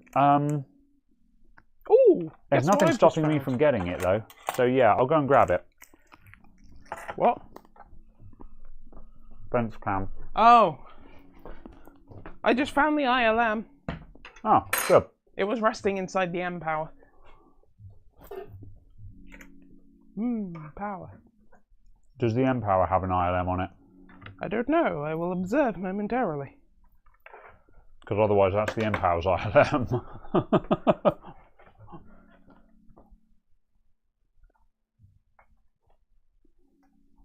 Ah. Which one is this? Is this the Foxconn one or the Lotes? No, this is the Lotes, which is the M power one. Not that it really matters. No, it does for this, because the M power board has a different height. Ah. Oh yeah, I remember. Very well. This is not a Lotes, so it should be okay.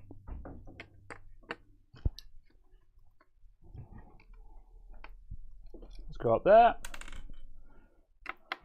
Oh, that was crunchy. Camera control. Ah. And select camera. Make small. And let's go.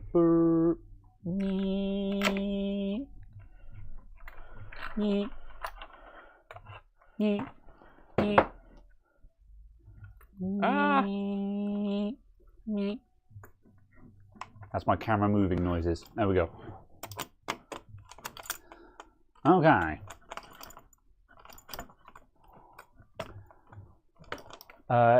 The ILM is the good question actually.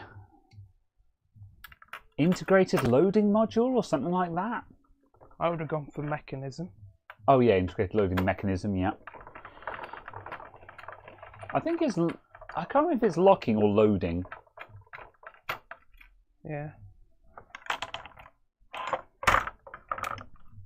Good questions.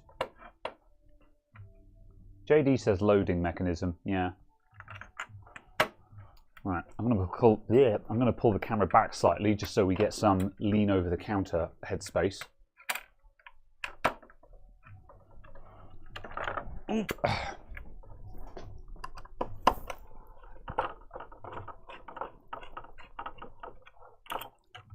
Well, that's helped a huge amount. That doesn't matter. There we go. That'll do. That's where we live now. Huzzah. Loathing. Oh no. Right. Don't like what you're insinuating. What are you seeking? The box of CPUs. I see. I have a water block.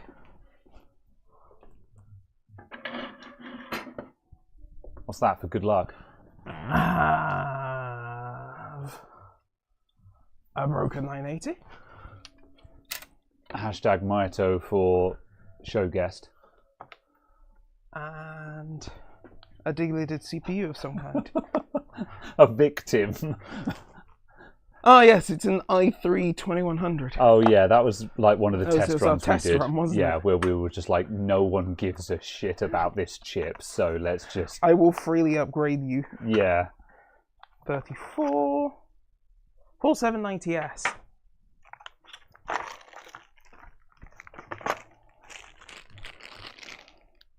Celeron. E570. I suspect that. Celeron. I think there are two bags. There's a Celeron, bag of just good. garbage and a bag of these might be useful. 4690? Yeah. Yeah. This is the useful bag. Yeah, that's it. One of them was a whole bunch of Celerons and like first and second gen stuff where we were just like, this is not useful. Oh, Chris is here. Is Sai here? Either or, I'm sure one of you will be able to tell me whether I want a 4790S or 4790 some other letter. non-K. Mm. That's a 6. That's a 5.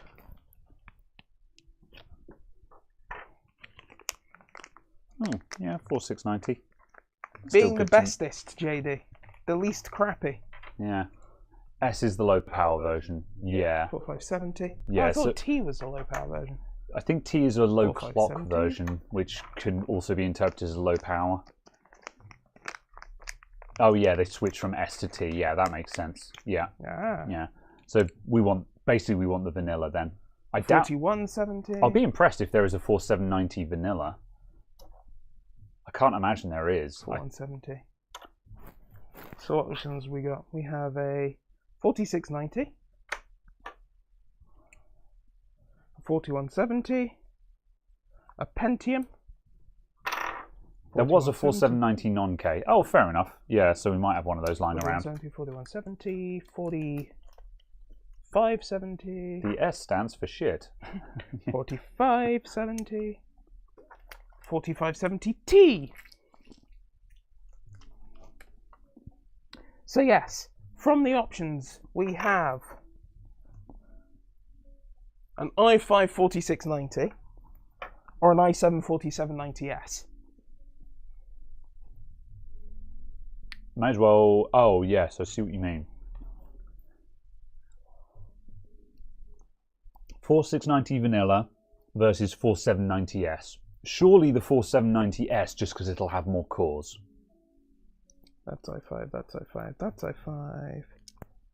I feel like the core advantage of the i7 will win here. i5, i3, i3, yes, good. Unknown Pentium, which can go in the Pentium. Same core count. Yeah, okay, thread count, yeah. Yeah. S is locked to 4 gigahertz isn't bad. I thought it'd be lower than that if I'm honest. Yeah. Get in the baggie. I can't imagine that i5 is much above. I can't imagine that's much above 4.2 or something like that. 4690 was 3.9. Yeah. So we're going for the i7 even though it's the S, yeah? Yeah. Yeah, i7. I'm going to Google it. Yep, I've got the ILM backwards. 4690. Was it a K or a non-K? I forget. No, non-K. Non-K. 4690 i5. Yeah, up to 3.9. So yeah, the 4690 is a bit of a lemon compared to the i7. Interesting. And what's ARC say about the 4790S? And the 4790 S. And that is, yeah, up to 4 gigahertz. That's not bad. So yeah, even at low power, the i7 should still demolish the i5. Because 4 extra threads and 100 extra megahertz. So it's not winning even on single threaded. Fine. Oh, wait. No, that's the i5. That's fine. And that's a Pentium. Yeah. Good. Fine. Don't I have some broken PSU where I can get the grade from? Actually, I do. And you know what? Since I'm doing nothing at the moment, Caradog's doing all the hard work, you're right. I don't have to. I will actually stick a thing on that. A grill. Yeah, I literally have a pile of dead power supplies over here that I can steal grills from. Oh, hell yeah, Venuscorp. It's time for Venuscorp to be useful. I'm your Venus. Oh, I'm your fire. Oof. Excuse me, I'm stealing this. Have you got the other bit, or did you put it back in the box? The box is there. The box cool. is the box is here. Yes. I do not know what question you are asking. Shut. However, the box. Let's see. The S is 65 watts. The T is 45 watts. Oh boy. Oh, interesting. Yeah. Oh boy. So the T is like a super low power version. That must be like for turbo shit. Yeah, that must be for like integrated systems and stuff. Where did the RGB go? There. The Rugaba. Yeah. Oh, we've got to take those apart and put some LiPo in them as well. Yes. I keep forgetting to do that. Yes. Maybe next week. Possibly. Yeah. So if we don't think of anything else, we'll lipo the RGB signs. To confirm my understanding. Yes. If I buy a 4th gen cooler, it will come with a thing to go on the back. Correct. Cool. Where did you come from? Ah, you came from the H6 doodad board. That's fine. You can go on there. Good.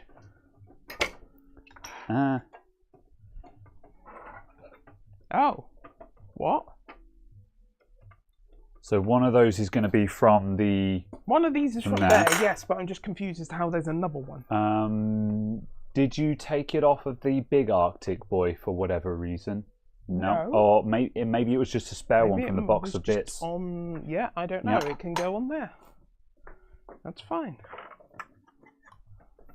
Okay.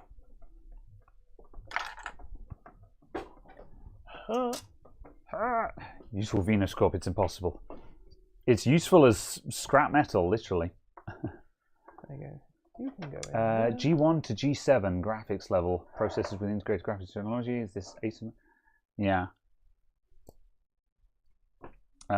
Is this the Asus motherboard? Yes, this is an Asus Z97. It's a Sabertooth Z97 Mark S. Yeah. I saw a non-Mark S one of these for sale on eBay, and I was just like, oh, look, it still has a fan to cool the VRM because of all the plastic. Sag. Right, okay, come on, focus. It's so dumb. How are we doing for time? Yeah, we're at the 3-hour marker, so yeah, we'll bash this together again. We'll bash this together and then we'll wrap up, I think. Yes.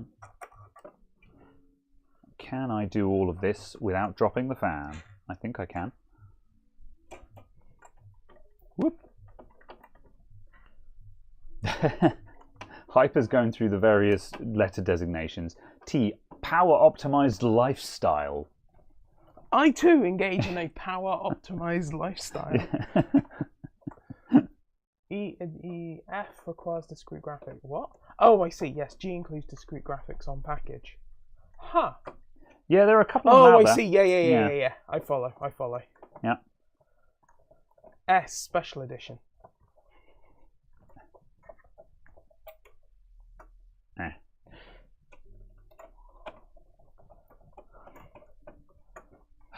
I too have a highly optimized power profile.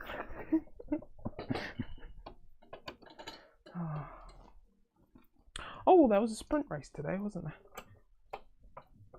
I see. The Formula Ones. Oh, okay. I was going to say, I'm guessing you don't mean like running. Oh, bloody day! Well, just in the sense of last time I checked, you weren't interested in the athletics sports division kind of thing. So, yeah, I was not making any implications there. Any such things were of your own imagination. However, yeah. I do not keep up with the Formula Ones. No. I have the sports channel muted, except when I posted that one Tom Scott video in there, because I thought you might like it. Yes. Meow. Yes. That is approximately what happened in that Tom Scott video. Right. Good. Power supply. Excellent. Beans. I've called Carrot Dog worse on voice chat. It could be worse. It could be like when you and Teltac used to get into slag off matches, and I had to be like, can you guys tone it down, just simply because, like, I know that you're joking, but other people in the chat might not know that you're joking. And also and other you people... guys are getting, like, you guys aren't just catty with each other. You guys tear each other to shreds and with bleeding faces go, ha ha ha, just a joke, kind of thing. I'm like, okay, you know. I feel like we should just empty all of these out of the box instead of building. Okay. Yeah, because I keep systematically opening it up each time. It's like they're individually wrapped. I'm not necessarily going to eat all of these. Individually wrapped for your delectation. For your protection. What are you? Oh, you're stacking them. Okay. You're going to shuffle the chocolates, yeah. Vante then. Bust! Anyway. Uh, May I introduce you to Delirium? Okay, right. Last one on the table, the building got bombed. Oh, that's terrible, man. I guess these are all famous places from Ukraine. Such a waste, so much waste. Alright. Power supply, fans, storage.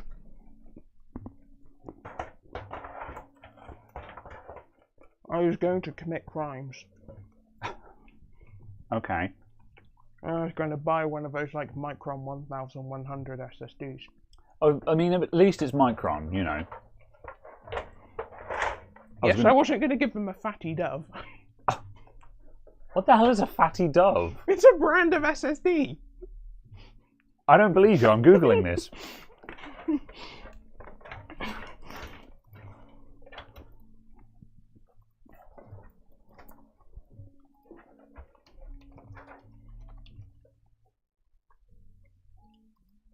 See?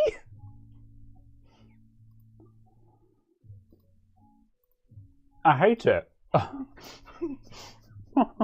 Fatty Dove Racing SSD. Is this what you guys talk about in the exclusive voice chat? I don't know. Maybe you should join us. Maybe you should be an active part of your Discord community. No, I hate it. I hate all of you, he says. That's a joke. I'm kidding. I'm just tired. I'm always tired. May I have some screws? No. Power supply. Yes. Thank you. I will bring back a camera in a sec, everyone. I just wanted to leave that on screen so people can appreciate the fatty Dove SSD. How fat is your Dove SSD? It's got 3D NAND and a DRAM cache, apparently. Wait, it's got DRAM cache. Maybe it's not terrible. Like they've posted a crystal disk mark of it. It pulls 500s and 32 meg 4K randoms. It'll probably just like if it doesn't fail in a week, that might be not terrible.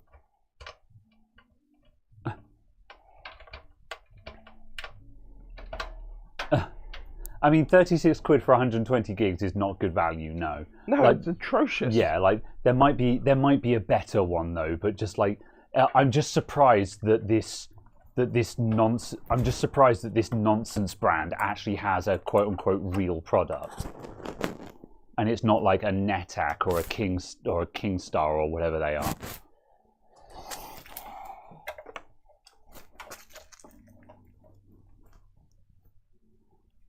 Always say to my son not to talk with full mouth. We're a bad example. Aha, but you can always say, do as I say, not as I do. Do not do as those on the internet That's the do. one. Yeah. Influencers are not role models.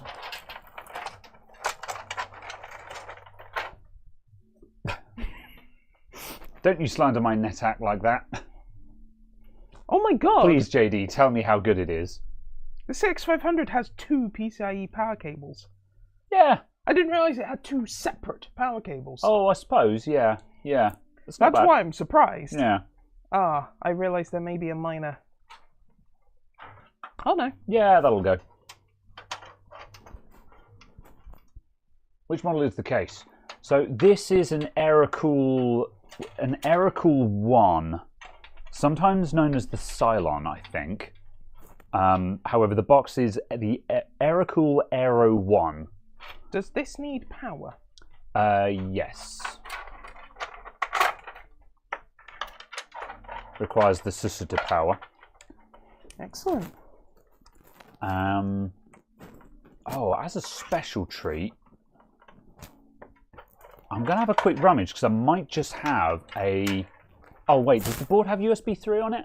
Yes. Oh, good. Yeah. Front USB 3. Oh, good. Yeah. Okay. No worries then. Yep.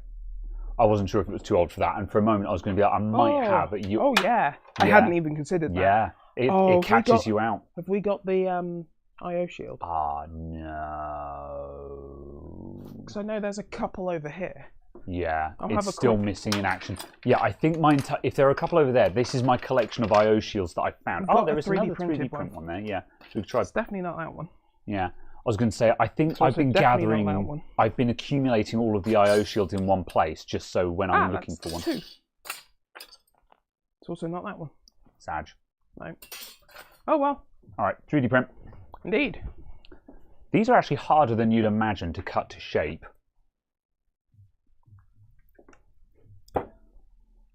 Please demonstrate your artistry. Oh, okay, right. In that case, we'll swap places so I can do it under the camera.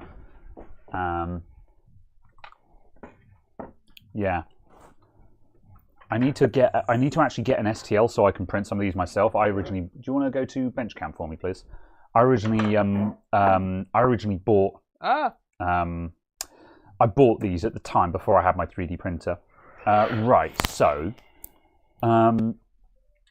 So the problem is you don't know exactly where it's going to line up on a millimeter to millimeter basis. So we need to put all of this in the case and offer it up so then we can look at the back with the motherboard approximately lined up to see exactly where to do it.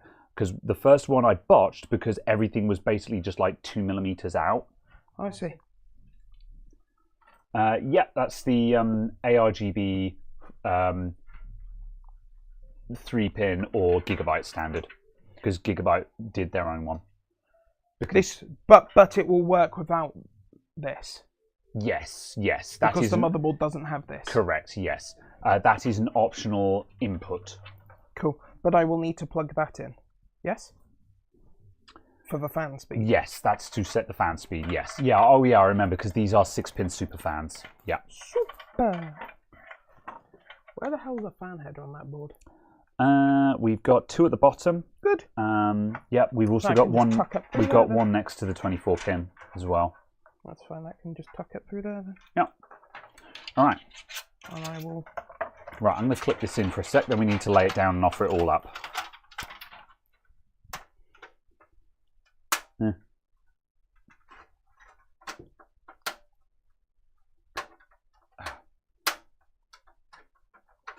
I don't like these 3D printed IO shields, but they're better than nothing.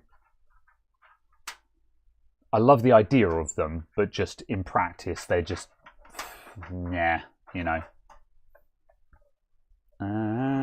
Give me a B, please, Bob. What? What? I don't understand what that's in reference to what you said. I would tell Chris to explain himself, but I might not like what I hear. JD says that apparently it was actually functionally cheaper to buy them off of someone who was selling them off of eBay, the IO panels. Huh? Because they were selling them so cheap through eBay that it was actually functionally cheaper, given the time and... Oh, I see, yeah. Yep. But then he said that cutting them wasn't even worth it versus buying an IO shield from AliExpress if it wasn't I see, for the time yes. and getting a build out. Yeah. Which is interesting. Yeah. Yeah. Very well. Okay, right. So, I can't get a view of this. So, what I need to do now is so basically I'm getting the motherboard lined up so I can look through the back, and then I'm going to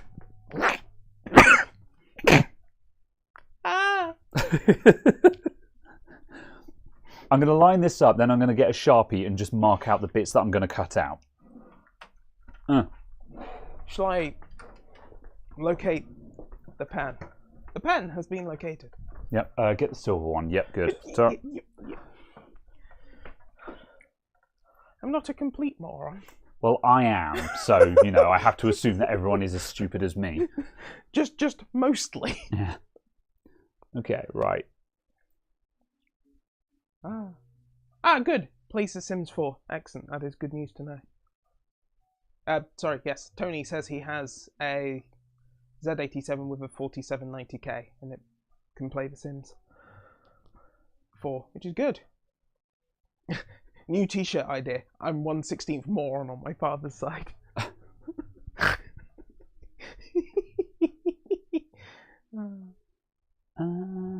I quite enjoy that. Sensible chuckle. Might not need... No, that's not going to clear. Yeah, go across the top there. Right, then we need...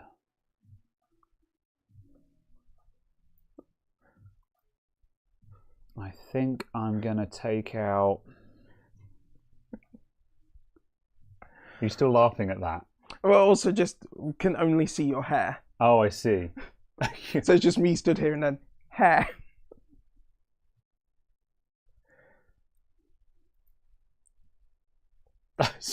Sorry, I leaned down then and then immediately caught a whiff of the Sharpie and was like, "Ooh, hello." Solvents. Okay, right, focus, Caradog, focus.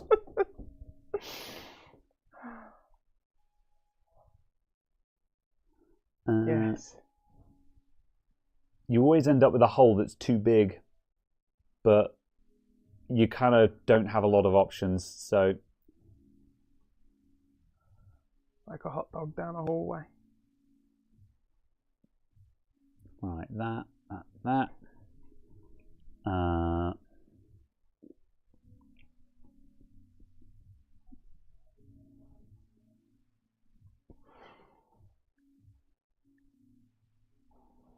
This is the worst city builder I've seen. What, marking out areas?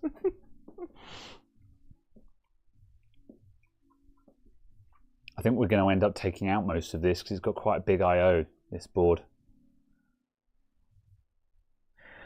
Because also, like, you can't leave small amounts available, so you just end up cutting out huge chunks of it.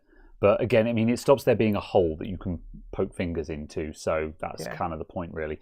It's also just a case of it looks less naff. Yeah, there was an attempt, basically, yeah. Okay.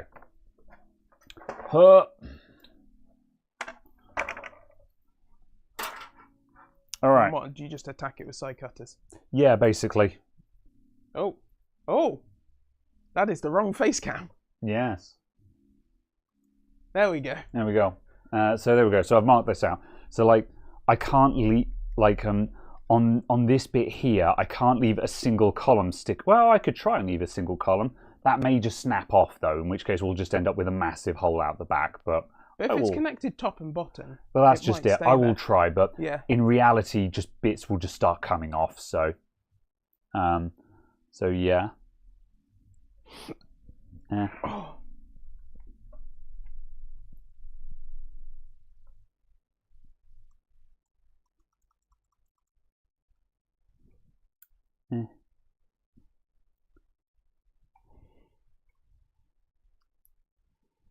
Intense concentration. Indeed. What's going on in chat, Caradog? Nothing. Okay. Chat is dead. It has deceased. It is no more. It has been driven off. Very well. Everyone has left us.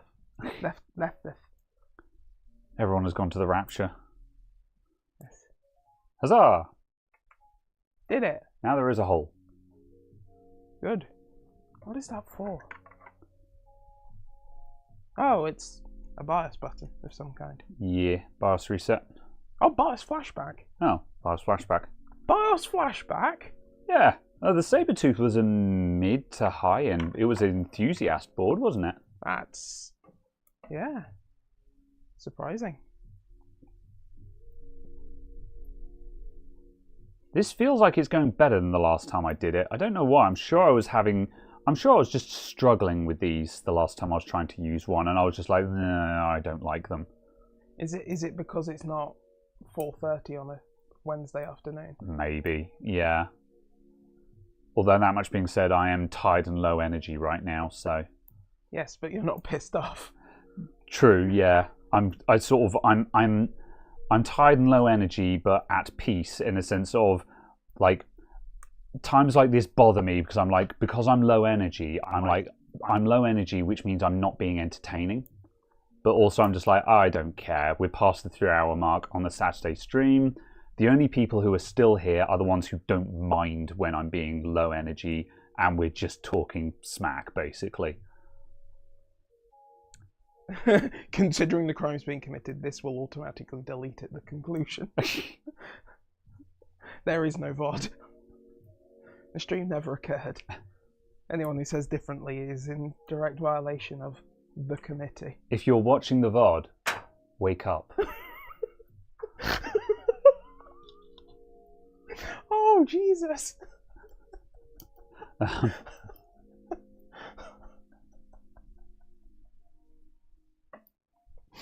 had the strangest YouTube comment on one of the videos today. So the latest video, I do voltage injection on a MacBook Pro logic board. And while I was in the video, I said words to the effect of, yeah, I think I'm going to go for the injection, while I was sort of musing over what to do. And someone quoted that in the chat and just said, that's what my ex-girlfriend used to say when she was about to do heroin. And I was like, I see, you know. And he said, I know, right? And he said, I might have to bring up the I don't want to misquote it. Just out of interest, I did screenshot it because I was going to share it. Yes, it is still there. There we go. On a serious note, what do you do besides fix computers for fancy tickling? And I'm like, what? What do you enjoy doing? What do you do for fun? I know, but... What tickles your fancy? But honestly... Yeah. I know, it was just the whole thing, the whole phrasing of the thing. I was just like... It was that meme where it was just like the ye olde times moment, reading the letter from someone without going... You know? I wasn't sure how to respond, and thus have not responded to it. Yeah. Oh dear. All right, that's gone surprisingly well. I thought we were gonna. I thought. Oh yeah, see that one has snapped. It's holding in place, but if I pull on that, that has actually broken free. I just settled that, and it's just holding in by interference. I'm surprised these didn't all break off. That looks not awful. I might just trim down those spiky bits, just for posterity.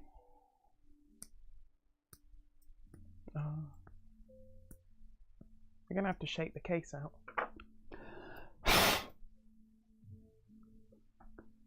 I'm a problem solver. I'm a solutions man. I'm a walrus. I am the Eggman. I too trim the spiky bits for austerity. Not for austerity.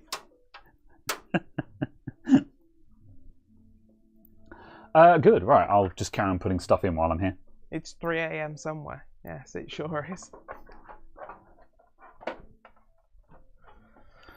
Okay, right. Is that fitting?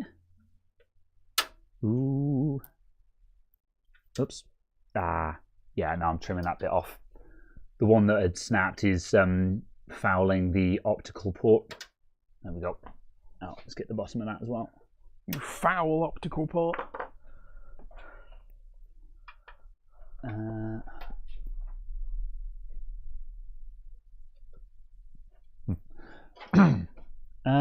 Right, I think we're like a millimetre out of alignment. Brute force and ignorance. But yeah, if pressed in, yeah, that will go in. Yeah. Yep. Oh, it's also got dual AM. Good heavens. Yeah. Right, okay. $1 million question. Are these standoffs metric or imperial? Place your bets now. Imperial.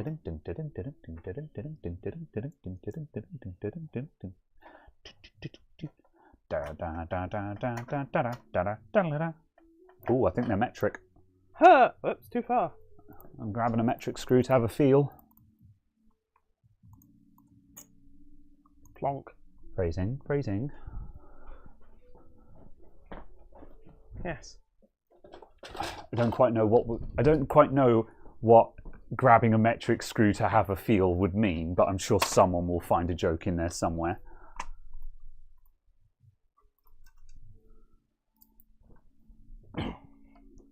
quite so.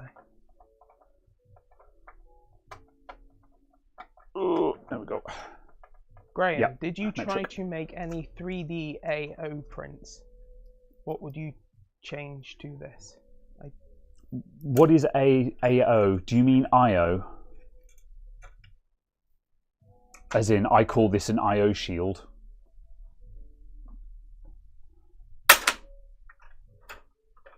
Saved. Yeah. I have not. I have not tried to print any of these yet. No. I don't think I would change anything. I don't think there is a problem with the design. It's just limitations of what it's trying to achieve. Like, if you were being a real nerd, if you had a really nice motherboard and you just couldn't find a new IO shield for it, I would probably just actually design one in... I would just design the cutouts in Blender. I would just measure the ports, bring up the design in Blender, because then... Did that go back in there? I think so. Skill shot.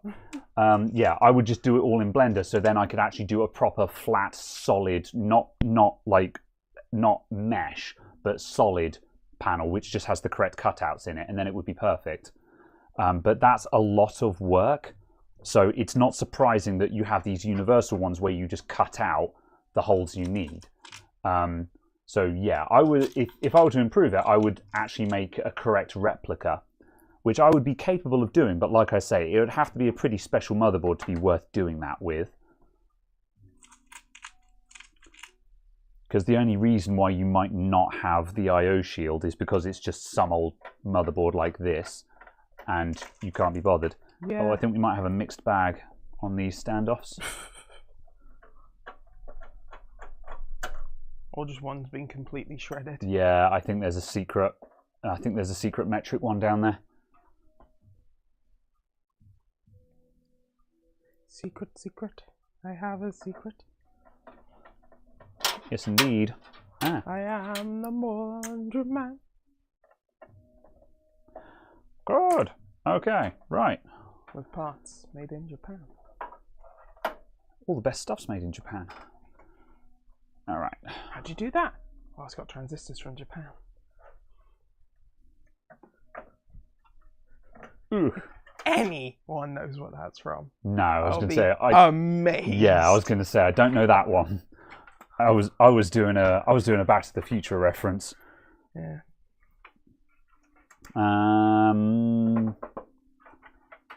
USB. There it is. It's coming up the bottom. What else have we got here? Oh God. Got front audio. I'm going to split that out and run that along the top.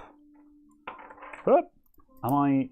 Oh my days! He's going for it. Yeah, because I've completely forgotten the name. Yeah, he's got to be in his bonnet. You are in frame. Good. Let's chop that out as well. Yes, it was the man from U.N.C.L.E. I could remember the character's name. Ilya Kuryakin. Yes. Oh, that's not actually going to reach anyway. That doesn't matter. All right. Yes, it was a quote from the first episode of The Man from U.N.C.L.E. I see. Because he pulls out a little radio that like communicates with someone miles and miles away, and obviously because this is a TV show from the 60s, that was quite fancy. Ah, I see. Yeah. It was just like, it's got Japanese transistors. Am I a rugby fan? No. I think it's the safest answer for that. I occasionally watch international matches when they happen to be on at a place that I'm engaging in activities. I'm more interested in rugby than I am in football. Right. Will that all squash down? Yeah, that'll work. It's not great, but like I'm not going to break my back over this thing. You know. No. This is a. No MotoGP. Reasonable effort. I will just zip tie everything down for the sake of it, but like I'm not going to try and do cable pornography here. I haven't plugged any of this stuff in. Yeah, I'm just gonna loose fit stuff. What I tend to do, I tend to just I tend to loose fit the zip ties just to hold the cables in place. Then I can plug them in, and then yeah, I should have done both there, but yeah, zip ties are cheap. I'm going to stick one in there. Yeah. Also, like, if I was doing this properly, I would actually plan out what cables are going to go together, but I'm just going to put in a million zip ties, and you can always cut them. Yeah, exactly. Blah, blah, blah. That's all going to squash down there, which is less than ideal because that's where the RGB bundle is, but that will... Can this just go over like that instead? Oh, yeah. Yeah, that would work. Have we got somewhere? Yeah, I can zip tie that down there. Yeah. Yeah, and then that just keeps it. Yeah, that will work.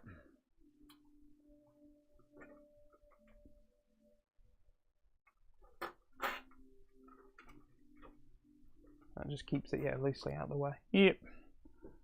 That's all in there. Good. Right. Has this got an M.2 port? No, it doesn't. So yeah, you're going to need SATA available in this. Yeah. So yeah. It was just going to go in the hard drive bay at the back. Very well. Chaffan. Hello. Chaffan. There we go. Uzb.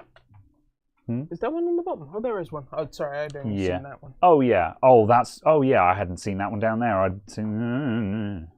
Okay, it's going here now. It's too late. You've upset me. Oh, I'm sticking my head into the camera as well. Yes. So. All right. Audio. Right. Can you get 2 + 6 PTIO on less than 400 watt PSU? No idea. Haven't looked. Wouldn't want it. Right, what are you? Oh, nice. I'm going to quickly steal that. That is the ARGB cable that goes with the Cylon, the Aerocool Cylon CPU cooler. I thought I'd lost that. However, it was sitting in the case, which is where I was building it all. Yeah. Cool. All right. This thing's actually coming together. Yeah. All right. So that is up there. That just needs to be pulled tight. That's plugged in. What? No, the Cylon CPU cooler. Not the power supply. The Cylon power supply is indeed a bomb. Oh my God, JC, a bomb. Bomb. Get out of there. Sorry. Soy. Bam, bam, bam, bam. All right. That's going to only restuffing. Yeah, you can restuff that. I think there's a SATA cable there. I'll just thread this through just so there's one available. And I'll just stuff that in there, and you can unstuff it as and when you require it. Any deep cool heatsink in UK? Don't know. Have a look at a shop. Check Amazon. Yep. The deep cool stuff looks really nice at the moment, though. Does it? I like the deep cool. Is it actually less? It's very boxy, but Is it less garbage looking than? Oh, sorry, deep cool. Yes. Yeah. Sorry, I thought you said Aerocool initially. Oh no, yeah. And I was just like, is it less this looking? Yeah. I understand your confusion. The deep cool stuff is chassis covers. Where did we put them all? They're in the box. Could you pull the panels out of the box, please? That's the glass one, not that one. That's the back one. Oh, go. Finest quality Japanese steel, folded 0 times. All right, and folded once so the sides don't come off.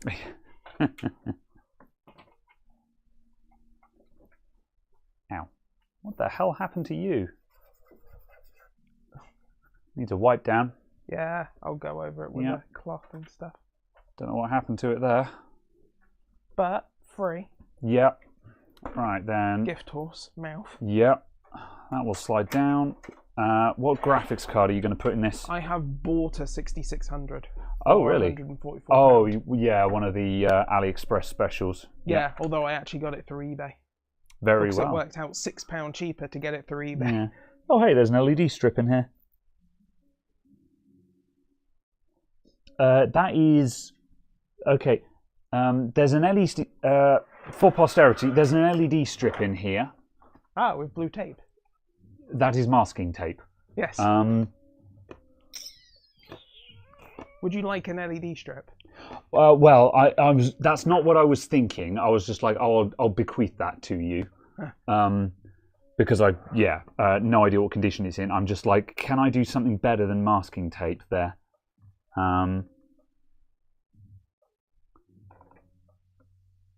A well-placed zip tie might get that. So does it plug into the controller on the back? Yes. Oh, I see. Yeah. I thought it was like an ARGB standalone one that you had. Yeah, because what we can do is just power it up and make sure the RGB works. I'm just going to unplug the CPU so the CPU can't start. Understandable. Because there's no cooler on it. And then we can just check what the RGB actually does. Power on.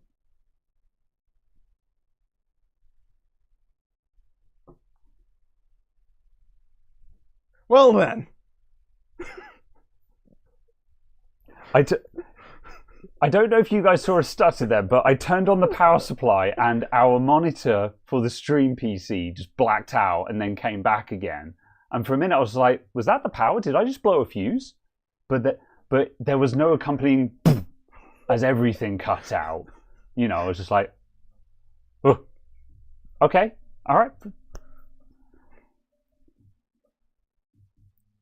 I'm scared. Okay. There's no reason for it to not be okay.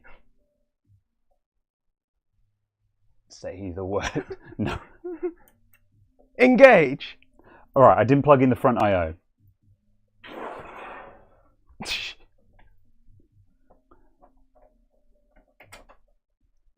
Low power, the PSU got big caps. Might have been it, yeah. CPU fan, we don't care about that. It's not going to post because I've unplugged the CPU. We just want to check the RGB on it. The RGB. Come on, come on. There we go. Ugh. Power LED. You have lost this one. This might suddenly come to life at any moment, just so you're aware. I will. Power switch. It's one of those horrible Acer motherboards with the non-standard front I/O. Yes. Also, that screw is just not done up. Oh, it's bound up. Right.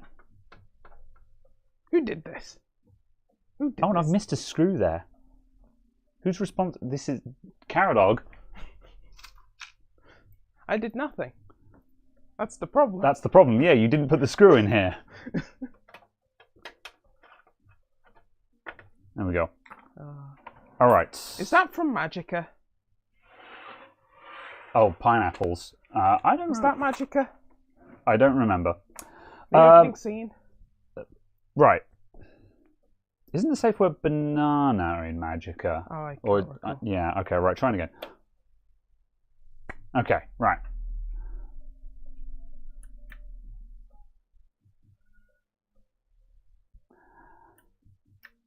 I see. Wait, is that? Okay, the hard drive light is just steady state on. Wait, is that the fuck is happening?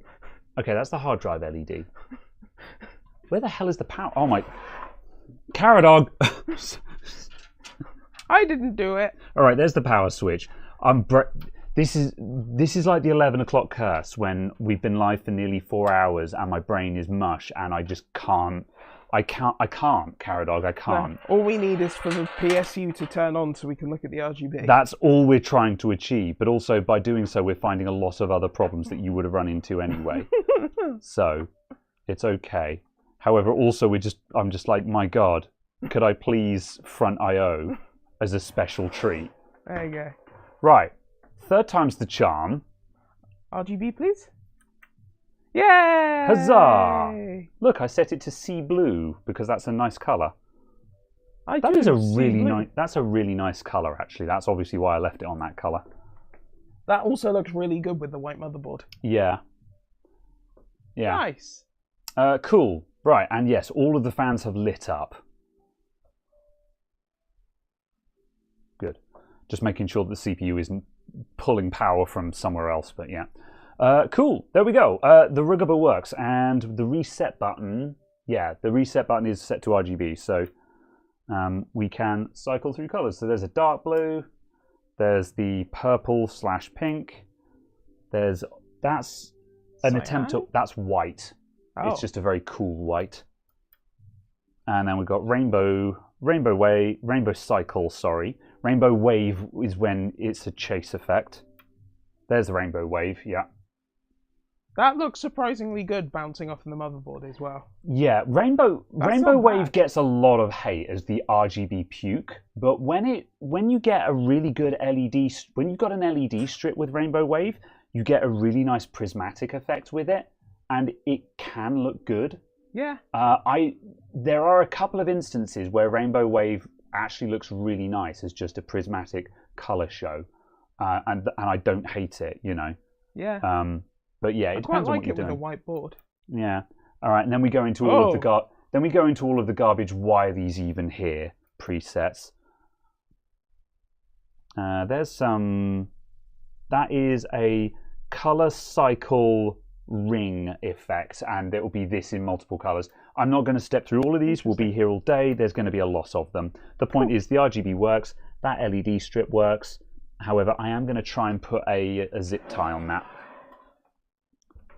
So let me take that off. If I just move this. Oh wow, that was stuck down pretty good actually.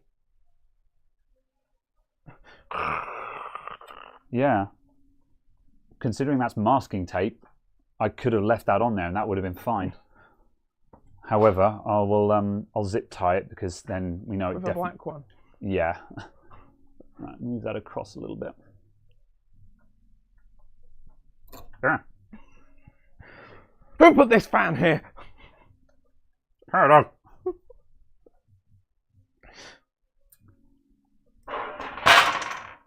Loud noises.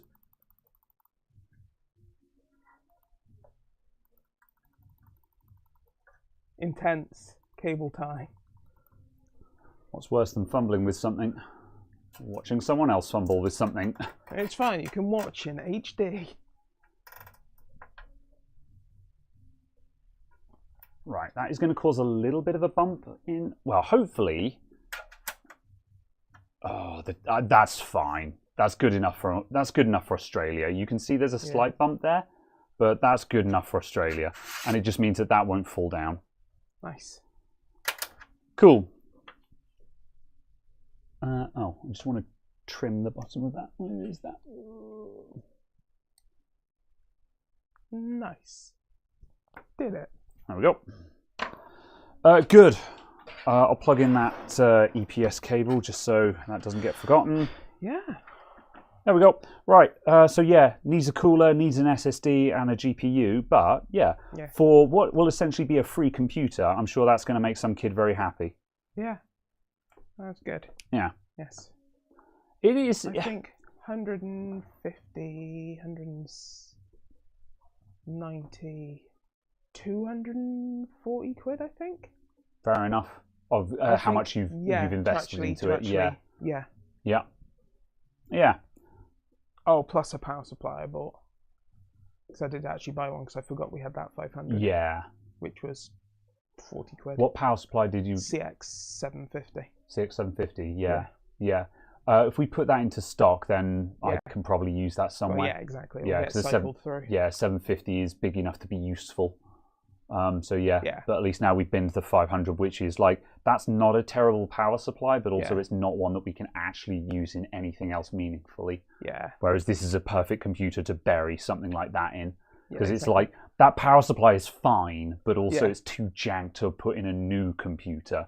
So sometimes it's good to build up PCs like this because you can bury all of your jank hardware in them that is fine, but shouldn't be used in something that's new, you know? Yeah. Cool. It'd be nice to build something up around this board as well. It's for a nice, similar reason. Yeah, it's a nice Whilst board. it's only 4th gen, 4th gen is still more than functional for kids' first computer. We have 350 quid to spend, kind of thing. Yeah, we should.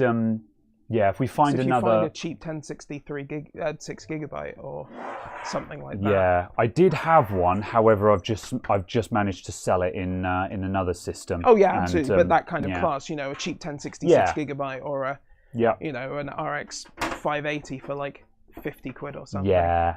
I should keep an eye out for this stuff because I don't want to sell old stuff, but I should keep an eye out for things so I can complete a system, just so I can just put a computer out and be like, yeah, this is a £200 or £300 gaming PC. It's old, it's jank, and it's refurbished. But if you can't afford a PC, this gets your kid can play Fortnite on this, you know. Yeah, absolutely.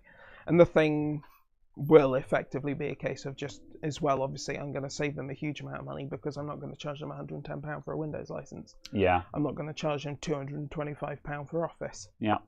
And it's actually, I know how to get cheaper keys. So yeah, and also like it's a jank PC, but it's actually been built with good parts. Yeah. Because that's the problem is, you know, when a lot of system builders build these things up to sell them on Facebook, it'll have the cheapest parts that they could find, the cheapest SSD that was on eBay, you know, and that's the problem. Is just all of that stuff is just waiting to fail.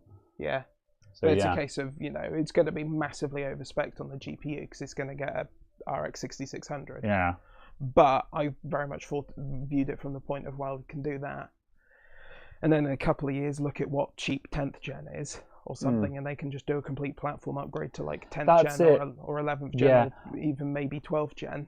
I think it's never a waste of time to overspec a GPU because you can always carry a GPU into a new system. Yeah, which is what I've said to them about also overpaying for a monitor effectively. Yeah. So like whilst you're building, you know, trying to get the cheapest possible computer you can, spend a little bit more, spend £150 on the monitor, spend £160 on the monitor, get something that's IPS, get something that's, you know, 120 hertz. Has a stand that doesn't wobble. Yeah, and it will just be a case of that will be something that you'll be able to carry through the entire time you're using this computer. Yeah. Instead of getting it, being like, yes, I have a computer, and then within 6 months being like, everything's a bit shit.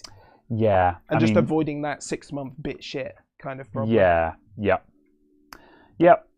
Yeah. Good. Oh yeah, the 13th Gen i3 is £95, but on eBay, this motherboard with a CPU and RAM is £100. So it's a case of spend £5 more than just that CPU and get motherboard, RAM, processor. That's it. So, and then obviously there is an enormous void between 4th gen and 10th gen, but like or 12. Yeah. But like if you say sort of, you know, 12th gen i3 is only 95 quid, but motherboard is going to be what, £150? Well, even if it's £90. Yeah, £90 for a motherboard. You're still, you're already over double the price of this. this. You've still got to find RAM for that as well, which is going to be another sort of 50 or 60 quid. So that's where they get you. The CPU looks cheap, but the rest of the system is still going. When your budget is like £300, suddenly a £100 CPU is like, no, yes, you know, 95 quid isn't a lot, but when you've got 300 quid to spend and you need everything else, suddenly you've blown your entire budget on just the platform and you don't even have a GPU in there, and let alone an SSD. Yeah, and what we're hoping is that Grandma and Granddad will chip in for a keyboard and mouse sort of thing, you know, so that'll be, you know, 50 quid sort of thing.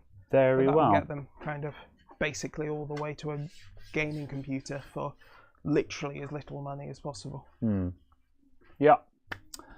G-Sync, FreeSync, is that still a thing? FreeSync certainly is. I think most monitors just get FreeSync certified because that works with AMD and Intel. I don't think a lot of people care about G-Sync these days because FreeSync does the same thing and is cross-platform. Yeah, you'll get G-Sync on some of the higher end monitors, you know, the £1,000 jobbies. I don't very little stuff. Yeah, I don't super care about G-Sync and FreeSync because I tend to just lock my frame rates off anyway. if I can't hit, like if I'm struggling to hit 120, if I run my monitors at 144, and if I can't hit 144 frames, then I'll frame rate lock to 120. If I can't hit 120 consistently, I'll just frame rate lock to 60, and I will just frame rate lock to a lower stage until I find something that's consistent. And like, you're not, if you can't hit 60, then you have a bigger problem. But I would rather just frame rate lock to a single thing than have variable that swings up and down, because A, you can notice those frame rate swings, and B, you know, if you frame rate lock, then at that point you're not ragging the GPU, and then that means your GPU isn't, but you know, isn't screaming, and just everything just runs nicer. So yeah, good. All right. May as well close it up. Yeah, may as well close it up, and then we can stick it in the box. And are you leaving it here, or are you taking it with you? Up to you. I don't know. I see. Actually. I think. Thank you. I think I'll take it with me. Very well. Just because I think the other parts will arrive during this week. So if they do, I'll obviously stick them in there, let them know. Yeah. Just like, ta-da! Yeah, glass needs a wipe down, but no point in doing that until it's finished, because every time you touch it, you put fingerprints on it. Yeah. Yeah. Still, that's a nice thing. I still think this is a cool looking case. You know, with the fans and stuff on it as well. You know, I don't hate this case. Yeah. It's just every time I want to build in something, I tend to lean toward a more premium case. But as a budget case, I think it's cool. Oh, that is technically the front dust filter. This was one of the things that I marked down on this case when I was reviewing it. It just magnetics onto the back of the fans. Like, yep. And I was like, I don't know how I feel about that. That's why I took it out. I was just like, really, Aerocool? You know, it's just like, it works, but it's just kind of, it's a bit how you're doing, you know. It does go in there somehow, but yeah. Oh. Yeah. If it went on the front side, it would have worked for RGB diffusion. Yeah, it's something. And just kind of looked quite nice on that side. Yeah. Ugh. I would argue that it's better than nothing. I took it out while I was... Oh, yes, Chris. If you are still happy to send that RAM over, I would very much like that RAM. Oh, wow. 2400 C10. Not for this build, but to go in this.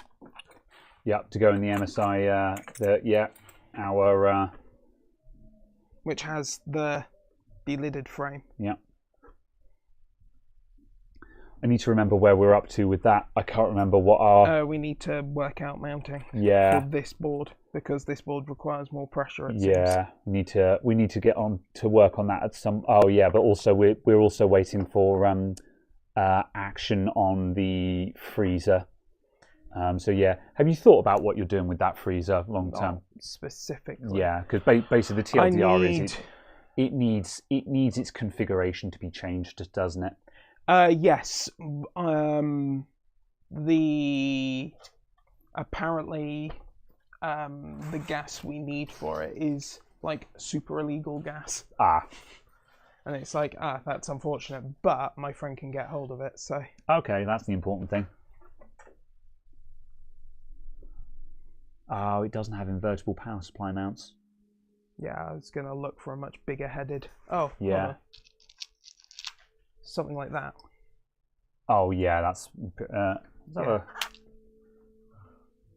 that's what I was going to have a ganders for. Yes. Does that one actually come off? Yeah, it's. I wouldn't trust it. We should have flipped the power supply, which we might be able to do without unwiring everything, but... Yeah, I was just going to look for one of those really big ones. Yeah. Or stick a little washer on it. Yeah, job for off camera, I think. So yeah, I think we'll wrap up because I'm pretty certain we're at the 4 hours mark. Yeah, we're way past 4 hours. Yeah, we've been here for too long. We're getting out of here, folks.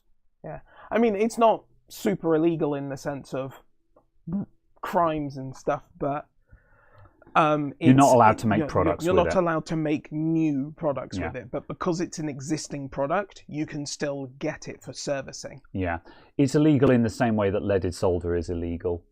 It's just like you shouldn't be making products with it. Yeah. However, to service existing. Yeah, to service existing stuff, and also like for hobby scale stuff, that's not the hobbyists making extreme overclocking cooling systems are not destroying the ozone. However, Samsung using this refrigerant in every one of their fridge freezers is killing the ozone. So that's the way a lot of this comes down. Yeah. So yeah. Cool. Do I actually have the name of the gas somewhere?